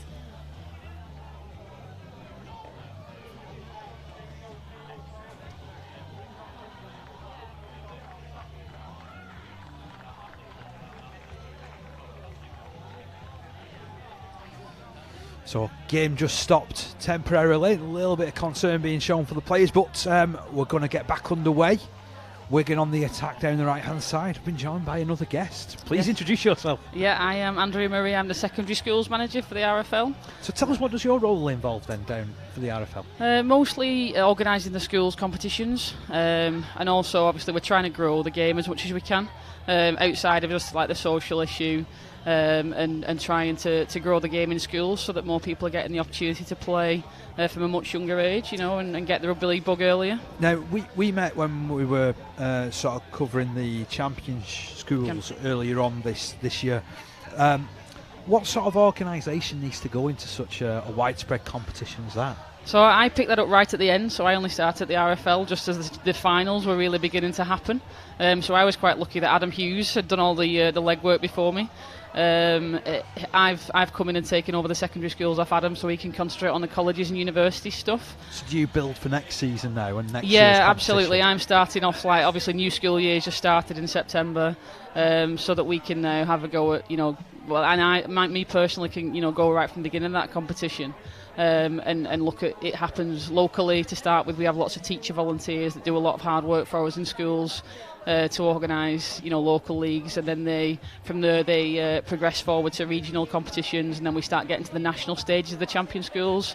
We have some festivals for the girls and knockout games for the boys, which ultimately leads to that champion schools final day that you covered for us in July. And next year that's going to be going down and be tying in with the Wembley final, so it'll be a similar weekend. Yeah, with changing the Wembley time, it sort of brings it where you can align it again, doesn't it? Yeah, absolutely. Yeah. Which has happened in the past, hasn't it? I think. Yeah, it is. Yeah. So we've been at Warrington for the last couple of years, but it's looking likely. It's not all been confirmed yet, but it's looking like that we're going to try and tie that back in with the Wembley final again, so that it can become more of a weekend for the schools. Almost, but not quite an exclusive. Almost, but not quite. Yeah. Waiting for the fine print. There's still just get it sorted. There's still some arrangements to be made. Yeah. No, I mean it's an exciting role that as well, isn't it? It is. Yeah. I've come out of education. I've been a teacher for a long time, so I've got a lot of background in schools. But yeah, to be able to sort of look at it from the other side, to be look at it from a sports side rather than a teacher side. And sometimes I forget which side I'm on, and sometimes I still have my teacher hat on a little bit, but hoping to be able to merge the two together and, and take the game forward in schools in the best possible way. Well, how does that differ when you say, like, looking at it from a teacher's perspective and a sporting point of view?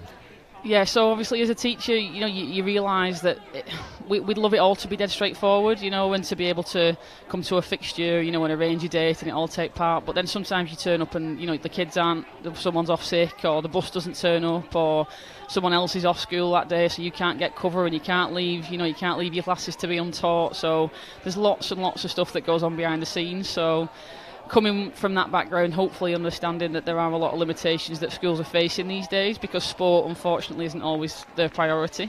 I suppose there's things as well though, like, that's good because you're bringing that experience in, aren't you? Yeah, hopefully, yeah. So I understand that the earlier we get things in the calendar, the more we look forward and try to get things organised early, that you've got far more chance of things actually going ahead and getting as many schools as we can to participate. This is a blow for Wakefield, but the game stopped beneath us. Lots of concern being shown. Obviously, it is ultimately the safeguarding and welfare of the player, isn't it? Oh God, yeah. I mean, the rest. You can see what great sportsmanship of them being clapped off, and this is what rugby league's all about, isn't it? That we all look after each other. They play hard, but then they're always caring for each other and they're always friends at the end of the game. It certainly is, and you can see handshakes, hugs all round. So I think we're going to call it quits at that particular point, and it seems a good time, to be honest. Wakefield scoring 5 tremendous tries as we went on there. Yeah, I saw a couple of them just I came out. I've been at the touch competition this morning, which was out over in the fields a little bit. How's that gone? It's been fantastic, I must admit. I've seen some fantastic rugby, and again played in such a great spirit, and I think that's what today is all about, really. It's about lots of people coming together from different areas, different backgrounds, and just playing rugby league and enjoying it. They're playing with a smile on the face over there, and a very, very social aspect of the game. And it's been great. The standard's been fantastic. I think hopefully we're going to see the final on here potentially shortly, but we have got 2 teams that have come through a two game series. So they played a set of games in Warrington earlier in the month. And this has been like the second of those, so that's produced the top 2 teams, which are going to then play off for the touch title. So it's definitely one to look forward to. So it looks like we're preparing for another one. This one looks like it's going to be Warrington against Leeds. Yeah, I think that's the last game in the PDRL fixtures, isn't it, in this round? And quite ironic because this was the first game in this format was between these two sides. The first game ever played, I mean, over here. I must admit, I am really, really new to this aspect of the game, and it's something that I'm really, really looking forward to, seeing more of. I've just watched a little bit of the games that were going on over on the AstroTurf. Castleford were playing Leeds over there.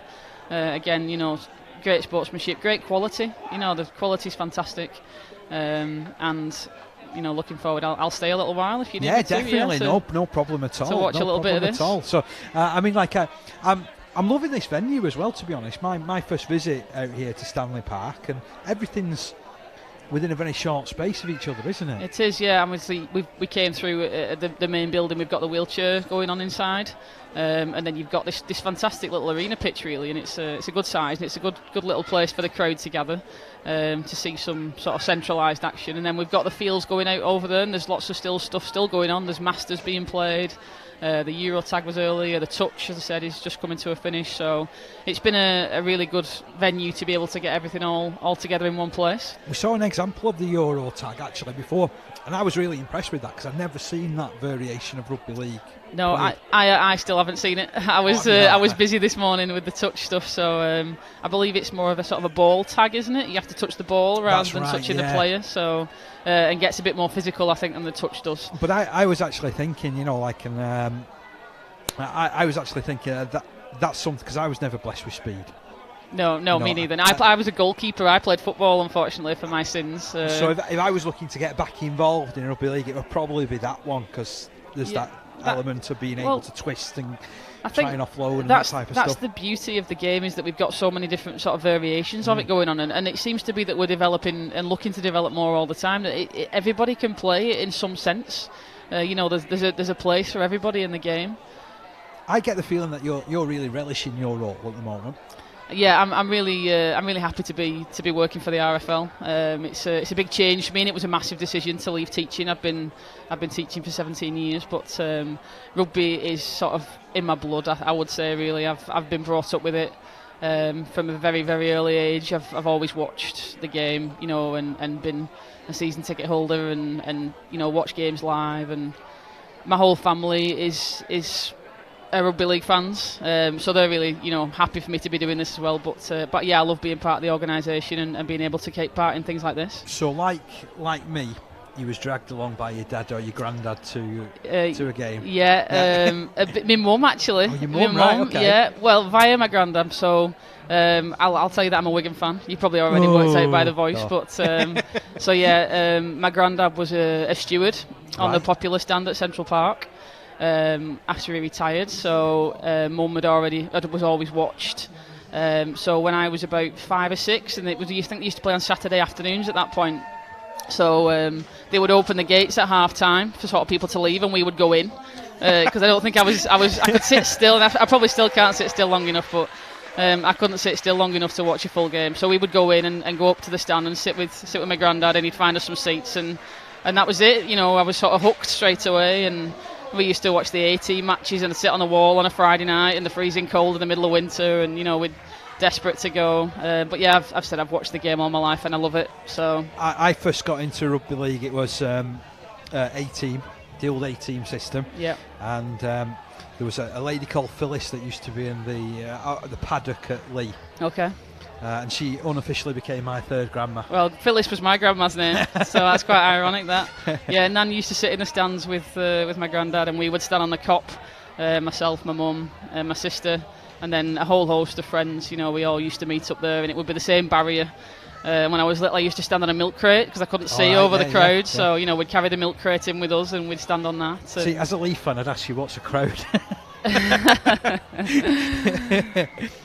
I've been to Hilton Park a few times in the winter, and shoulder to shoulder trying to get a space. I think we're never quite sure whether we could take the milk crate to away games with us. So at that point, I'd just be sort of like hopping from side to side trying to get a good spot. So I like that. The game up and running in front of us, and it's Leeds in first use of possession, picked up by the man in the red shorts, which means that he's on tag rugby duties. Okay, so you might have to tell me a few of the rules here. I've only just found them out myself. So to I be think fair, if we've got bibs on that they are the sort of the able-bodied participants, Able-bodied, but they've yeah. got a very limited number of sort of steps they can take with the ball, isn't it? And they can only carry it so far forward. That's right, yeah. Yeah. And generally you tend to see them prompting the teams. Yeah, sure, yeah, a bit more directing them around a little bit.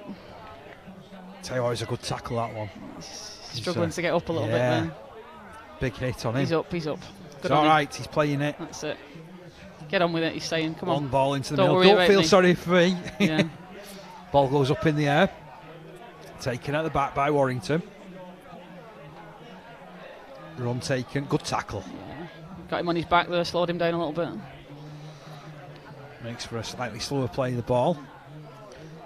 Tell you what, there's a good crowd of Warrington players on that touchline as well, isn't there? Yeah, I'm struggling with the blue and yellow. They're both blue and yellow. I can't work out Yeah, who's so which. this is Warrington in possession at the moment on the left-hand Yeah. side of the field. Yeah, they've got a big squad, haven't they? They have, Warrington. yeah. Leeds have got one, I think, down here, waiting to come on.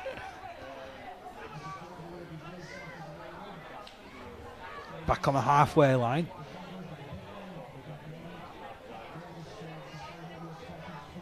Ball to be played in the middle of that field. Tom's just having a word with him now.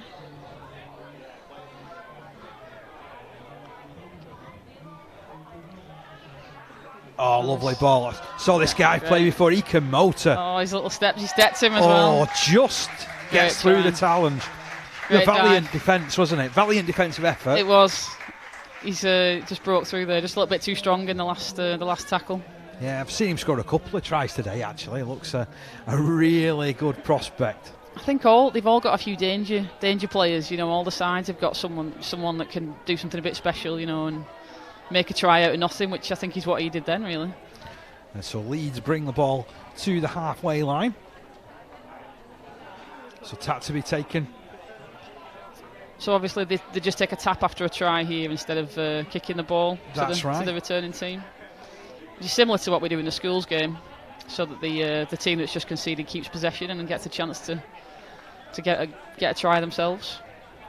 Ball picked up out of dummy half. Oh, lovely step. Oh, big collision there in the challenge. He's up, yeah. Warrington with the early advantage in this one, but Leeds in possession. Oh, that's good footwork. Eventually wrestled down though, just short of the line. Picked up out of dummy half, lofted pass left, through hands. Oh, he tried to keep it moving. Tackles flew in. Did. They were all flying for that loose ball there. Nobody was giving up on that. So Leeds still in possession. One-handed pick up. Little kick over the top. He's chasing it. Oh, it's fielded. Yeah. At the back by Hills. Made some good yards as well, back into his own, back into the field of play there. Now being fed to that number 3 before, who we saw was able to slip the defence. Can't get away from the challenge on that occasion. Looking for space. Oh. Worked it superbly. Good work. Oh, this fullback stood up well there. He has. Second time he's been brought into action, Right. that isn't it? Didn't make it easy for him, did he there? Out on the left-hand side. Ball moving. Oh, he's in the gap again. It's a great pass, that, isn't it, to put him through that hole. Good line running as well, to be honest. Yeah, great running. Spacing. It's our number 3 again. Takes it right to the try line.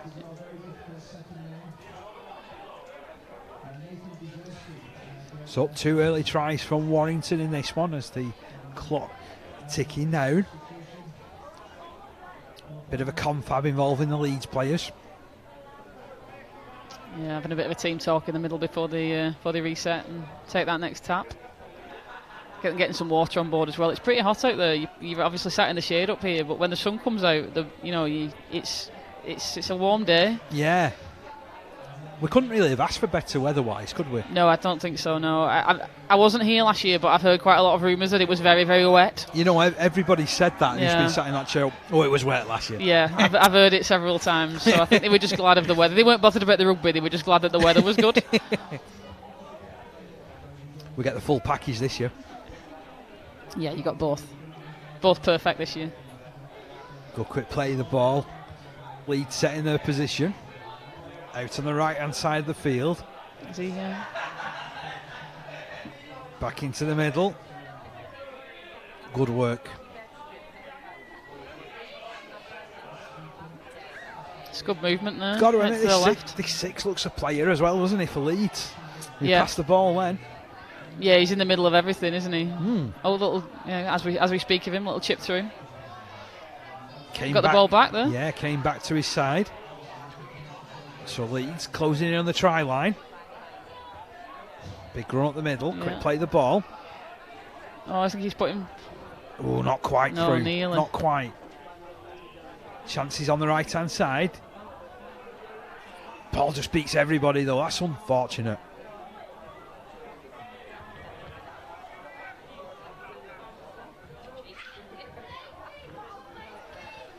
Still they're in possession.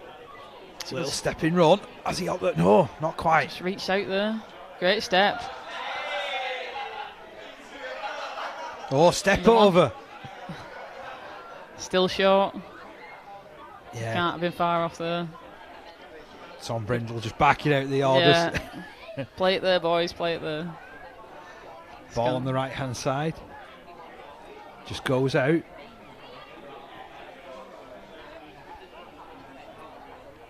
But yeah, I'm loving the full-blown effort that everybody's putting in. Oh yeah, I think they're a credit to each other, and a credit to the game that we can accommodate, and put on something, that celebrates the fact that we're trying our best to make rugby league inclusive, for everybody. And I think you just have to have a look out there to see that we're being quite successful at that. And from speaking to Colette before, I mean, you must be pleased coming into an organisation that's been voted excellent on behalf of the NSPCC for the work that it's done in safeguarding. Absolutely. Obviously, coming from an education background and working with children in this role as well, safeguarding is a huge issue at the moment. And the fact that we've got that excellent rating is a real credit to what Colette's done and her team, but also to what the clubs are doing, and making sure that the game's safe for everybody to play and that we can. Oh, he's intercepted. Oh, that's an audacious intercept. And he's skirted over as well. That's a good response from Leeds, that. It's a great read, that, isn't it? He's pushed up there. Look at this. One-handed carry, first of all. Oh, he just snaked the arm out. Sean Briscoe devastated there. Didn't get to him. But no, yeah, as I said, the safeguarding thing is huge, and it's no easy feat as well either. I'm sure Colette didn't play it down, but it's a great achievement to be able to call ourselves excellent in that aspect, and we have such a huge under 18s participation as well, so it's really important that parents and kids can feel safe, and secure in the fact that they're going playing a game that's in a really good place in a safeguarding point of view. Well, the large number of community clubs as well who all play their part in this, don't they? Because obviously going through your community club, you need to get DBS checked. Yeah, you do. Yeah. I had to go on a safeguarding course with Colette just after I started this role, and there was 9 or 10 clubs from the local community there. We were down at Blackbrook at St Helens. And like just listening to them, and the roles that they have in place these days, from your kit men and your treasurers all the way through to safeguarding officers. Oh, big try at the corner is that? He's giving it. And a barge over there. Yeah, took him with him. I think he did the best to take 2 players over with him. Oh, straight over the top. Absolutely, no stopping him there, not from that range. It was a brave challenge that went his way, to be fair. But he's come up with a couple of good runs as this number 20 for Warrington. Big strong run in that, wasn't it? So yeah, the local clubs, like I said, the community clubs, they are they're working from the bottom up for us, really, and making our job easier, not easy, but easier, to manage and to make sure that we're really confident in what we're delivering from a safeguarding role. So I know I also went on the basic safeguarding course as well, as part of my involvement with my community club, but also the previous job that I had to the one I'm doing now was involved in that, and that was insightful. It was really good, actually. I really enjoyed it. Yeah, safeguarding's like a huge issue. I mean, there's lots to it. You know, it's one word that covers a whole host of different things. So, like, you know, when you go on a safeguarding course and you sit and listen to all the different parts that are involved in it, and it's not always just about children, you know, and you know, sometimes you think of it and the word sort of sends a bit of a shiver down your spine, but it's just about making sure that, like, things like your touch lines, you know, are welcoming, and like that your crowd are behaving and things. That's all part of safeguarding. You know, it's not just about, you know, your coaches being DBS checked. It goes a lot deeper than that.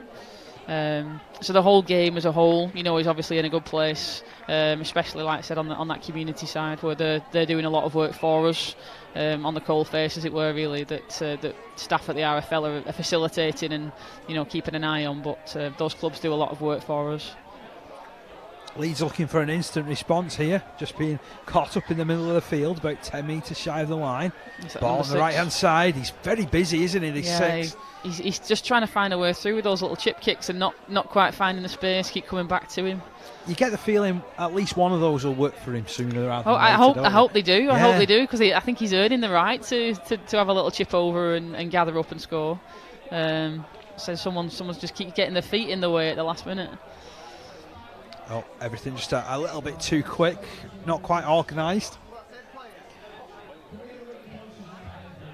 I think Sean Briscoe thought he was back in Super League then, trying to speed everything up. It must be so hard to you know, to not go back to your Super League mindset. It really must. I watched a little bit of the Cass and Leeds game over on the second pitch just before I came over here. And the Cass Tigers guy that was in the able-bodied bib definitely kept forgetting, and he was running like 40 metres down the pitch, and everyone was like, hang on a minute, hang on, go back. But yeah, your instinct takes over, doesn't it? I'm sure. There's Warrington pushing forward, getting within 20 metres of the try line.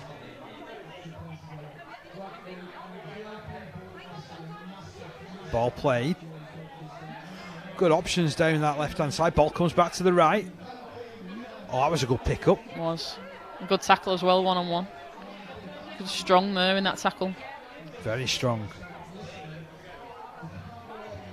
Unfortunately, one of the Leeds players has just got himself caught up, so that he'll reorganise. He's up on his feet again. Yeah.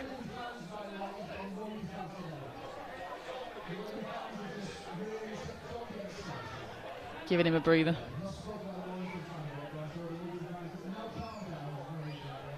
Ball coming down the right hand side. Oh, it's played at. It's gone. Well picked up there. They've done well with the intercepts, haven't they, Leeds? Great handling, like clean handling skills. Ball's coming at him and keeping hold. Ball popped to the right hand side. Awaits the support. Oh, just for a second. It worked an offload. Ball comes loose. Came out. Got it back there. Yeah, picked up by Leeds once again. Just asking Tom for a penalty there. Giving it, I think. I think he's got it, yeah. Has he given a handover? No, he's given a penalty. That was me getting the blue shirts mixed up again. I will say it is quite difficult with those two shirts in the colours that they are, isn't it? They're very similar shirts. Yeah, very much so. And I keep looking out the window and you're looking on the screen here and I don't know which way to look. That's what I do when I'm at the rugby. I always watch the big screen instead of watching the live action. He just got caught.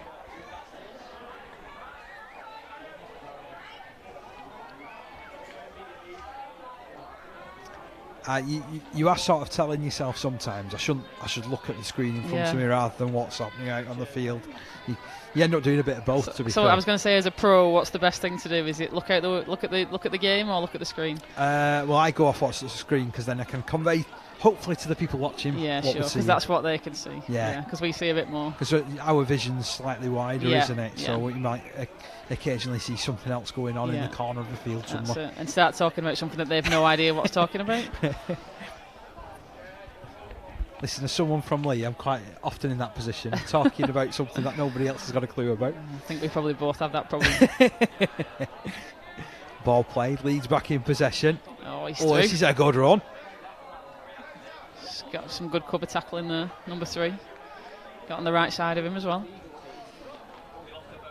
Quick pick up out of dummy half, fed out the back. Oh, cruncher. Great hit that. I love a big hit. I like that. He's patted him on the back as well. Made sure he's okay. Made sure you're okay. There you go, look at that. Stand up. Brilliant sportsmanship. There goes to 6 again for Leeds. He's slow to get up. He's okay. It's well handled. They ball out on the right hand side. Stop it going out. Oh, it's just gone loose. I think Warrington have got hold of that. Yeah, swatched over there. Got another injury there. Yeah, it's just off shot here actually. Yeah, one of the Leeds players. Yeah, Leeds players is just down. Yeah, it's that number 8 who was involved with that big hit before. Just feeling the after effects of that maybe. That's the thing as well, they get straight up, don't they? You know, big hit, get up, I'm not hurt, and then actually you take a few stops and think, I might be a bit hurt. That's something that I've always admired though about rugby league and rugby league players, because they spend 80 minutes pretending that they're not hurt. Yeah, definitely. Even if they are. Yeah, unlike another sport that we won't mention, where sometimes they pretend that they are. Yeah, let's not mention that. We won't mention that sport, no. You know who you are. Yeah.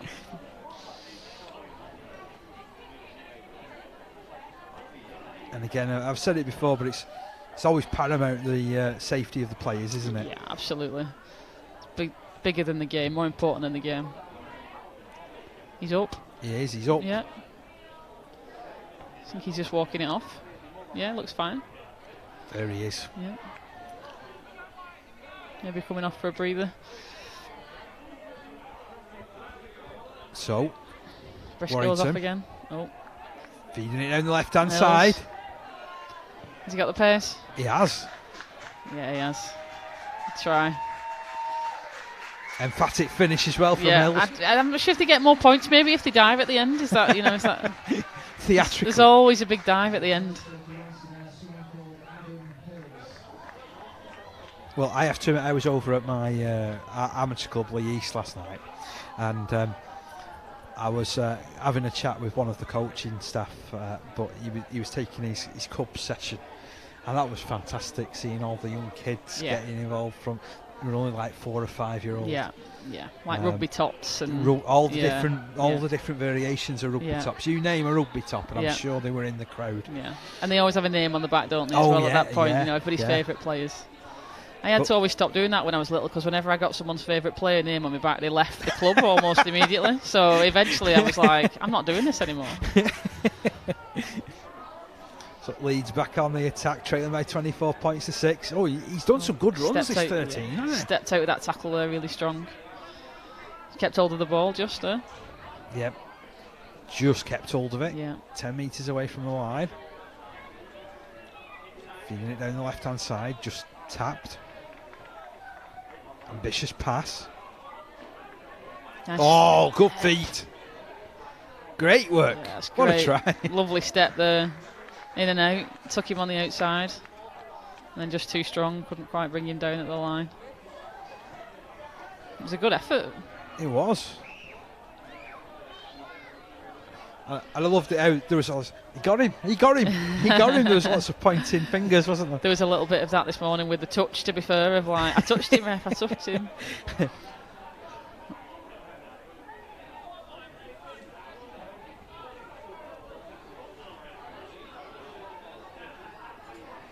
He's come up with some good runs, him.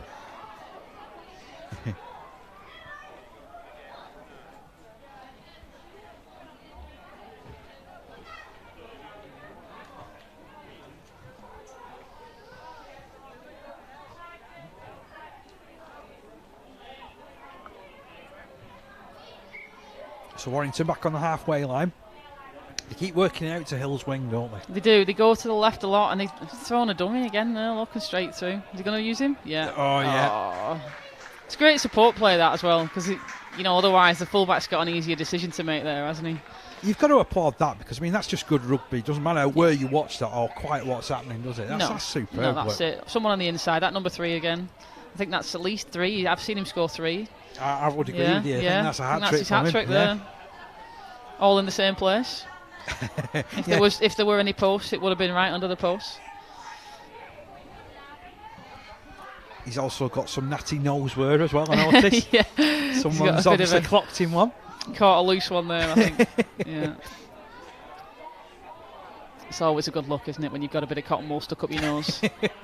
I think it makes you look a bit more like a rugby player, that you're bleeding but you're carrying on. I always remember, was it that Challenge Cup final where John Wilkin, which his nose was rearranged and he had all the like a Hannibal Lecter sort of like esque. I think I saw Andy Farrell do that first. Oh yeah, he got his nose smashed across his face and literally get a cotton wool pad over it, get some strapping, top and bottom, and it was the most frightening thing I think I've ever seen on a rugby league pitch.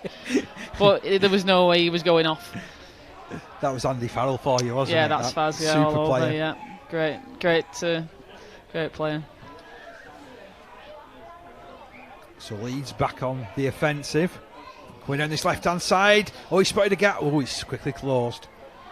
Just thought for a second he was going to get through it then. He's not managed to get that try yet. I think he's deserving of that number 6. He's been given a penalty though. Tap taken. Quick. Oh, nowhere on that occasion. Out-muscled the... Bit of a difference in size there with those ones. Forced into the ground as well. Yeah, just caught his head maybe as he's landed there, I think.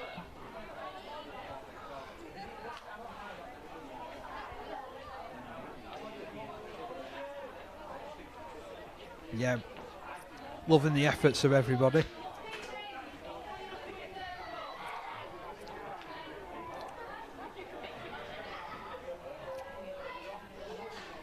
I will say as well that, sometimes being caught in the media bubble that is rugby league, you end up looking at the negatives and you don't quite always see the positives. And events like this really open your eyes. Oh yeah, I mean, there's no way that you could turn up to this today, or see it on the R League, or and think that this was anything other than a fantastic day for everybody involved. And there's a lot of hard work that goes on behind the scenes, to make this happen. But it makes it so worthwhile when you see, everybody here enjoying themselves, big hook again, things that are going off screen, but there's people on the sideline doing it, hugging, and you can see that they're absolutely loving the experience and the opportunity that, to come and be Warrington Wolves and Leeds Rhinos and Cast Tigers and Wigan Warriors and all the other teams that have, put the teams forward. And that's not to be sniffed at, that, is it? And I can't think of any other sport which would be as inclusive, and you could play under the Leeds Rhinos banner. No. Or you could play under, the Warrington Wolves banner. Yeah. I doubt you could get that in football. I don't think you can. At the top level. I think they probably offer, like a couple of different inclusive offers. But, to play under the banner of that professional club and, wear the kit. And, I mean, that means so much, doesn't it, to anybody, when whether you're playing in your back garden wearing your club shirt or, but certainly to come and play in an arena like this with a crowd and being televised and streamed and you're representing that club, and that must mean the world. It really must. You've just about summed up my rugby career though. I've played in the back garden. That was mine as well. But I went for the... Oh, he's picked it up. Oh, it's well picked up. Is there a chance here? Now I thought that was really unselfish play and good play from the guy in the bib. Yeah, I think that might be like that. He's got to do that though. I think he's only allowed to go so far forward, and then obviously take a tackle or give the ball. But they've got sort of the remit to throw it around a little bit, haven't they? The chasing, so Leeds closing in on the track. Oh, that's a good kick. Well picked up there. Pick up. Yeah, great pick up. Thought he was off for a break as well.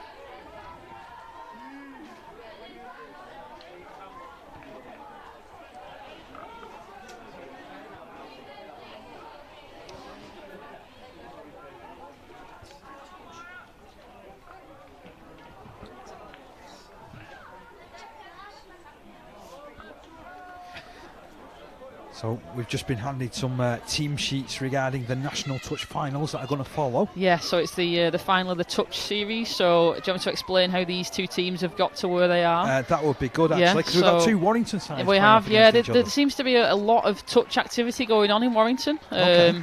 Quite a lot. We've had 7 teams playing here this morning, and we also had a first round of this series that was played in Warrington. I think it was about 4 weeks back. And there were, I would say, 5 of the 7 teams this morning were from Warrington. So I think they do a lot of social activity, and they play a lot of touch in local leagues. So they've come along and taken part in the national series. So they played a tournament in Warrington a couple of weeks ago, and the standings from that have been carried forward. So they've been assigned a points total and carried forward to today. And the same teams, plus I think a couple of others, have joined in the competition today, and they've done the same thing. So the accumulation of points over both of those different rounds, the top two are playing off now as a final of the National Touch Series. Right. That makes sense. A little bit, maybe. It's quite complicated. It was a little bit, yeah. So I don't know how you got through that. It's not. I know, and I've only found this out today, so I'm quite proud of myself that I even attempted to explain what that was. But, Great so yeah, explanation. and next year hopefully it's going to at least a 3-match series, and we're looking for more entrants. So if anybody out there is playing touch, and wasn't involved this year, then you just need to go to the RFL website, to the touch section on there, and find out how you can be involved going forward. So it's all those details are on the RFL website, you'll have there'll be a contact on there that you can get in touch with. You can give us your details, and that'll be put on a database going forward. And then when this comes around again next summer, and we start the touch series again next summer, we can we can get in touch with you if that makes it easier, and invite you to the touch series. So we're certainly trying to grow it. So this has been the work of Hannah, who started with us at the start of the summer. So she's done a great job in growing it from to what it is now, and she's really determined to get bigger. So yeah, she'd be over the moon to get some more teams showing interest in coming to play in the touch series. So with the touch series as well, I noticed that on these team sheets that we've been handed, for example, they've got 10 names on. Is it 10? Squad of 10, 7 aside? It's actually a squad of 14, up to 14 if you want to, and you play with 6 on at any time. Okay. And it's mixed as well, so it's it can be males and females. And doesn't have to have 2 females, 4 males. It's just anybody on, anybody off. So yeah, they team of 6. If you've got 5 mates and you that fancy setting up a touch series, then it's something that's quite doable, I think, really. So, and I like they're very organised, aren't they? They are, yeah. These guys are out there training. Yeah, I've been watching. So the team in the grey are the Warrington Knights. So they actually had 2 squads taking part this morning. This was squad number 2, but obviously the stronger of the 2, they've made it through to the final. And then the other team are actually in the Warrington Wolves away kit in the dark grey. So we've got sort of 2 teams in greyish, but the vests are Warrington Knights, the other ones are Warrington Warriors.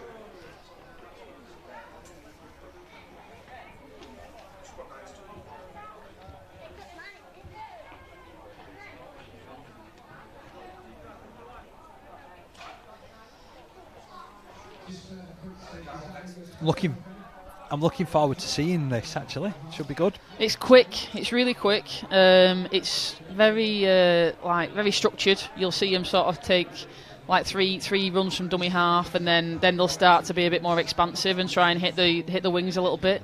Lots and lots of talking going on. Obviously, 6 of you covering a big pitch, and lots of movement. Quick feet and quick hands. So it's quite an exciting game to watch. Thank you for joining me. I've enjoyed your company. Thank you very much for having me. Yeah. Best of luck with, I was going to say, getting more teams involved in the schools competitions. Yeah, that'd be great. If I could sit here this time next year and that's grown, then I'll be happy that things are moving forward. So it'll be a great competition anyway. It will.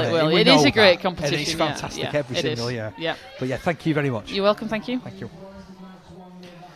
So we're just a couple of minutes away from the start of this touch final. We've got Warrington Warriors, who are in the current Warrington away strip, taking on the Warrington Knights in the grey strip.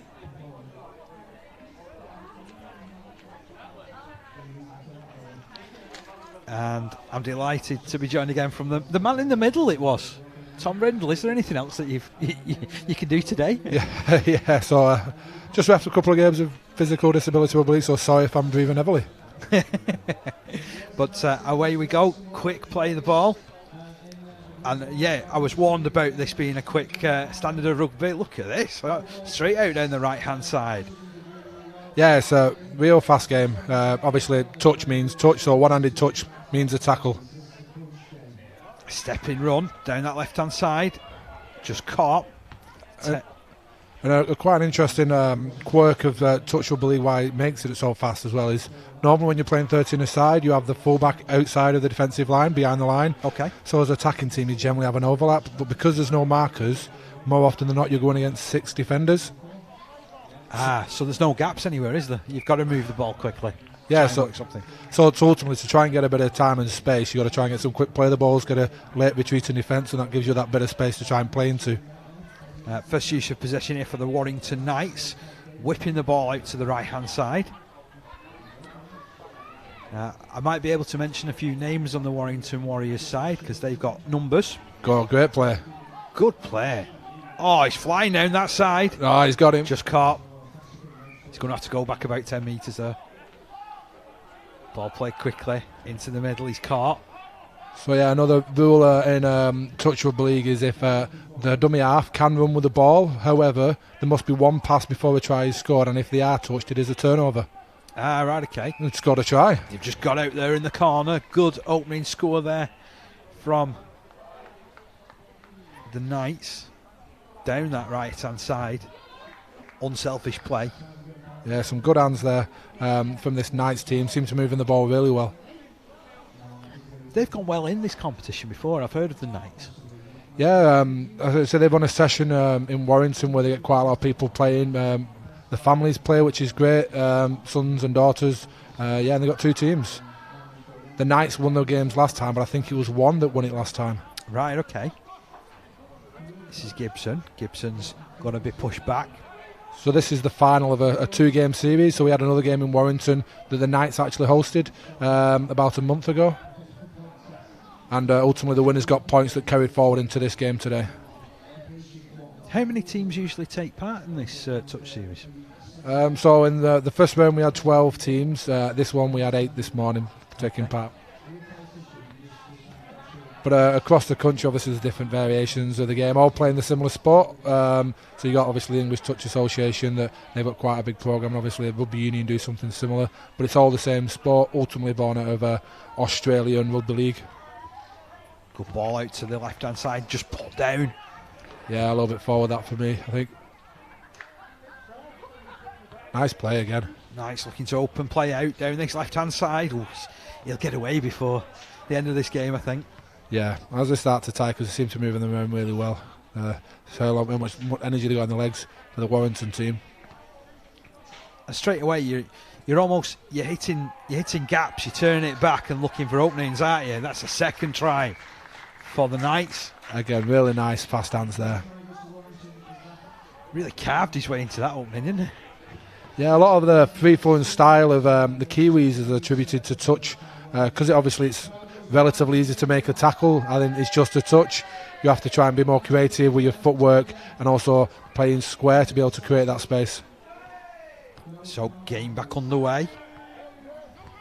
There goes the Warriors, moving the ball down this right hand side. That pass looks a little suspect, but we'll play on. Infield it comes. No room with which to manoeuvre there. Or is he going to call touch? No, he's unsure. Good decision, ref. Let the game flow. He's letting him play on. Looking for a bit of space, trying to work it. Lovely step in. Yeah, the Knights seem to have the better at the moment. They've got a good defensive structure, moving well across the pitch. Yeah, they're running themselves into blind alleys at the moment, aren't they, really? Oh, he's found a way through. Commentators curse, but it's come up perfectly. Great bit of evasion and footwork there. It's not an easy thing to run through a line like that. Look at this. I thought somebody's going to get him. Whoomp. Zoom gone. Yeah, nice little feint there. Some even may say Blake Austin-like. I couldn't possibly comment. I've not seen enough of Blake Austin, I'll be honest, this season. Yeah, he's obviously he's been massive for Warrington, hasn't he? Covered a huge amount of championship games. Oh, straight back. Instant response. Nice inside ball there. Yeah, good work there, back on the inside. Yeah, smart play from the Knights too. The Warrington Warriors overstretched themselves, chased. Ultimately, a lot around touches, trying to maintain your line, because obviously isn't the physical elements of physically stopping someone. It's much more around staying as a line, communicating. So if you jump the line, you cause yourself a few problems. Okay.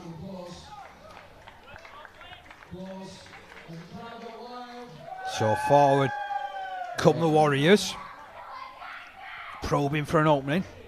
Not going to get anywhere there. Ball through hands, little dummy, back to the right hand side. Again, good defensive structure there from the Knights. They probably need to up the tempo a little bit here, the Warrington Warriors. Again, just in the middle of that field. Ball comes to the left. Oh, it's been put down. So again, just for the new viewers, if the ball can't touch the floor, other than obviously a roll the ball or a try, so even if it's a legitimate ball going backwards or if it passes, as soon as it touches the floor, it's a turnover. Ah, right, okay. So basically it rewards going to hand. Yes, yeah. Any mistake. Yep. Oh, good play. Oh, it's really good work. Outstanding try, that one. Maybe one for the Checker Trade try of the week. Great straighten up there. Little show and go straight through the middle. Was that not more Blake Austin like?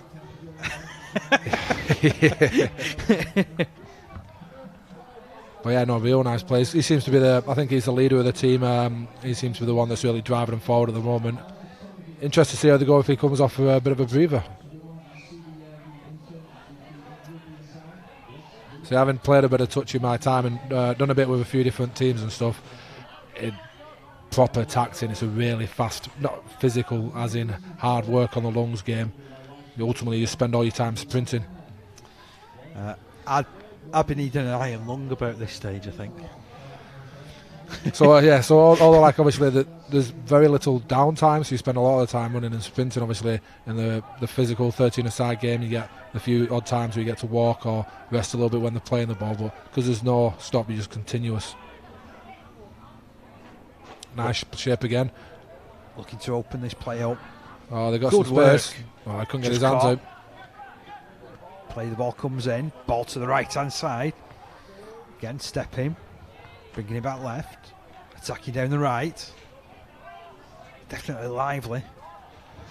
They got space. They got numbers. Oh, looks a bit forward. Nice, called it. Good decision, ref. It's a turnover. They look to get right back at them. I just want to give a quick shout out to refs. Now, the refs across the day have all been outstanding, generally across the community game and even the Super League. From my opinion, more often than not, they're right with the decisions. Oh, very much so. Very much so. 98% of the time, I reckon they get it right. Yeah. More often than not, they don't get praise when they do an half-decent job. And like I said, the refs today across the board have been outstanding. Oh, that's good work. Has he got the no? Turnover. Fifth and last. Again, quite a good part of the touch, from my opinion. It's as generally when we start any tournaments or games, we discuss about it's a game of trust, because ultimately it's up to the defending team to call the tackle. Mm-hmm. So if you're in the act of diving for the try there and he got touched, then the referee has to go what the defender says. So ultimately it's very much a game of touch, which is good, I think. Like that bit of a run around, coming through the middle, quick play the ball. Again, lining plays up down that right hand side. He's gone to ground now. Bit of an hard pass there. Let's see what the Warrington Warriors can do there, see if they can capitalise on this now. They've had a bit of sustained pressure here. Well, they're just short of the line. Bringing it down that left hand side. Oh, they've got space. Oh, mile forward. Well, I liked his ambition. Yeah, he had it. He did everything he needed to do. He slowed the tempo down and used it to his advantage to create some space, but just straight out of his hands there, unfortunately. Time continues to tick down. Oh, great player. Straight back at him here, the Knights. Oh. Partially intercepted. Yeah, it's not a bad thing, that. Reset, go again, get the line sorted. They do love a rubber around the Knights, don't they? It's like watching 1980s rugby, that, isn't it? With a run around. Yeah. One in for a run around.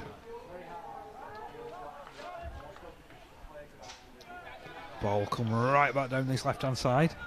Oh, they got it on the wing. Great player, that. Good ball. Good space and good try. Some smart rugby league, that. Look at this for movement. Sometimes people try to complicate rugby league sometimes, and a lot of the time it's just passing into space, and the winger did a great job of just maintaining a width there, and the guys in the middle just did a good job of playing it out fast.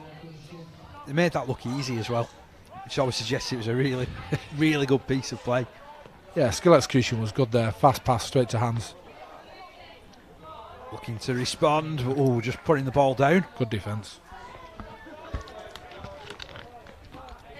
So the Knights, 5 tries to 1 up against the Warriors, who've took their chances, it must be said. Yeah. I think they seem a little bit more structured to me. I know they have a session, they train weekly. And I think that's paying a bit of dividends for them today. And I noticed as well, they've got Alan Reddycliffe playing for them. He spent a long time with the Warrington amateur game. Actually played for the Warrington Wolves as well back in the 90s.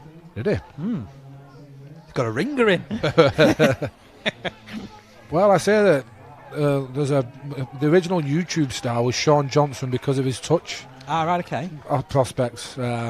So, like, he was known for his touch and his outrageous footwork before obviously become a superstar. Benji Marshall's also accredited, and so is Rangi Chase, who was down here today supporting his mate who plays for Castleford Tigers physical disability rugby league team.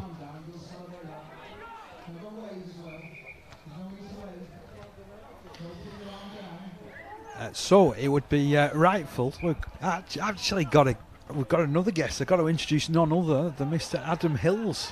Afternoon. How are you? You just about caught your breath, mate. I'm a bit knackered, to be honest.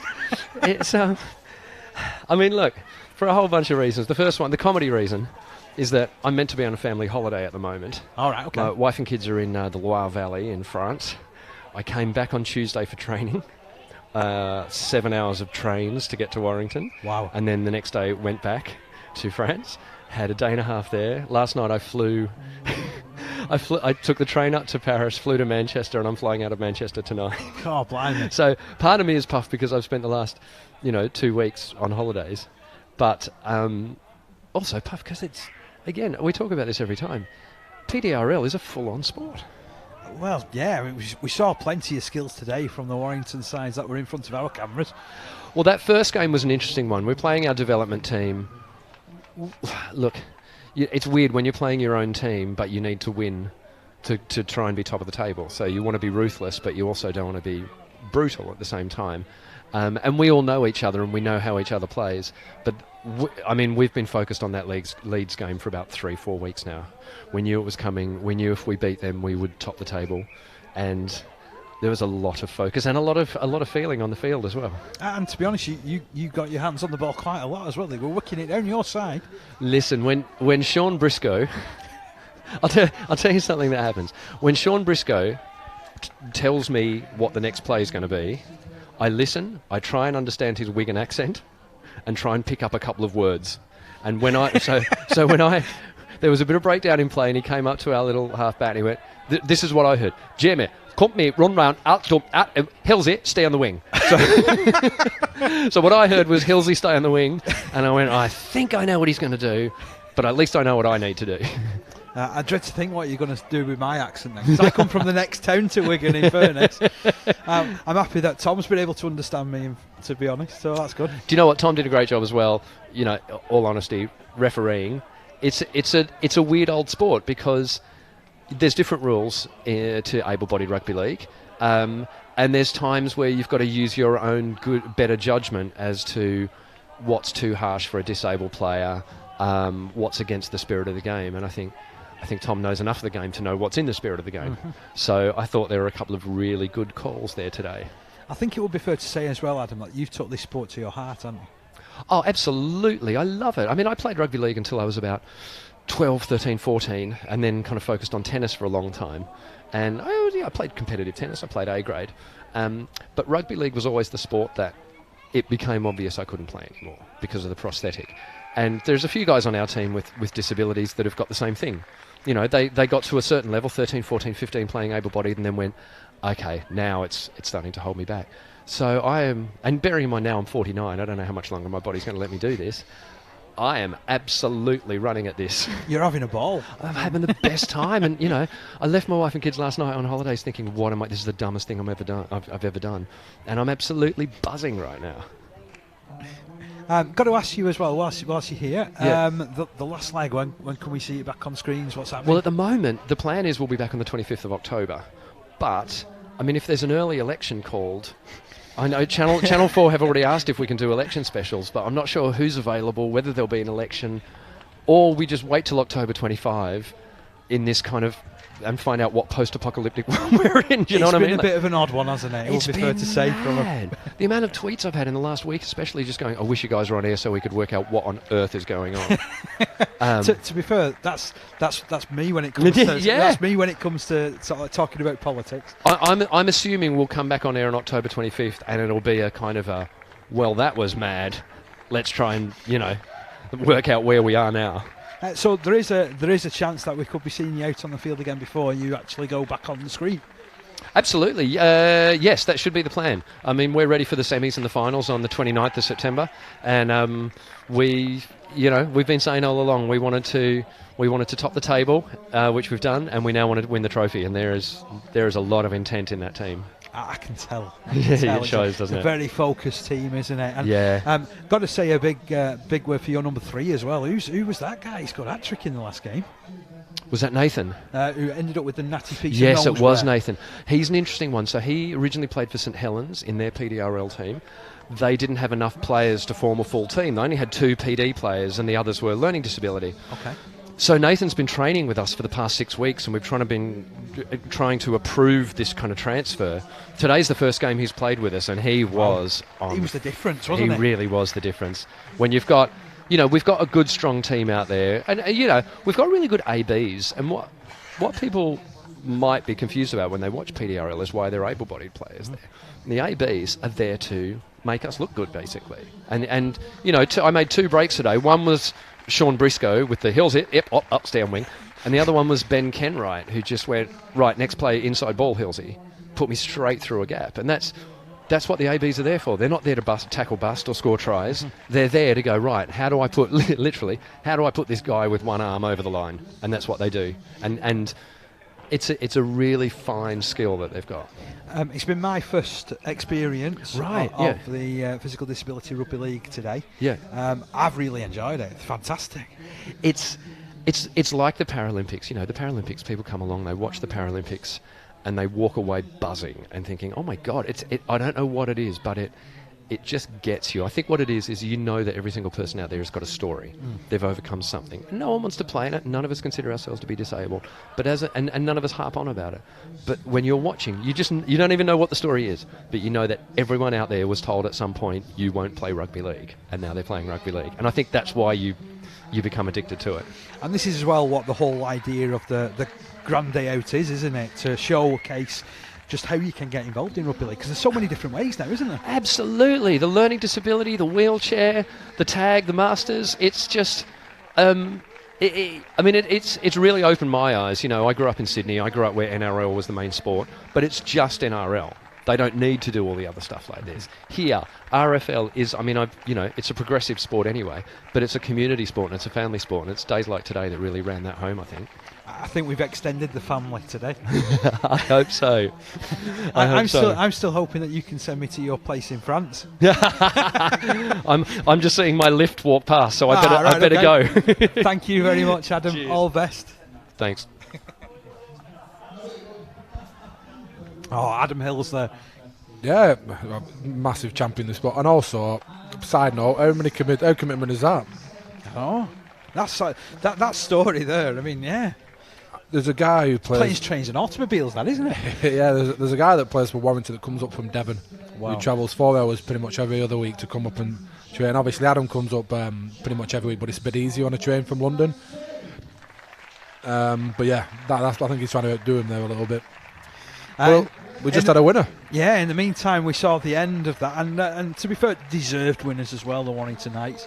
Yeah, they were the best team throughout that game. The guy that's walking up at the moment really controlled the team. I think he's obviously the brain that makes everything ticking for the Warrington Knights 2 team. and picking up the medals and the trophy. And also, you don't tend to deserve things in sport. You know what I mean, ultimately you have a winner, you have a loser, but the night's really good when they hosted us last time, the way they go about trying to get more people and the way they approach it. It's nice that sometimes they get rewarded for their effort off the field as well as on it. Very much so. I've really enjoyed today.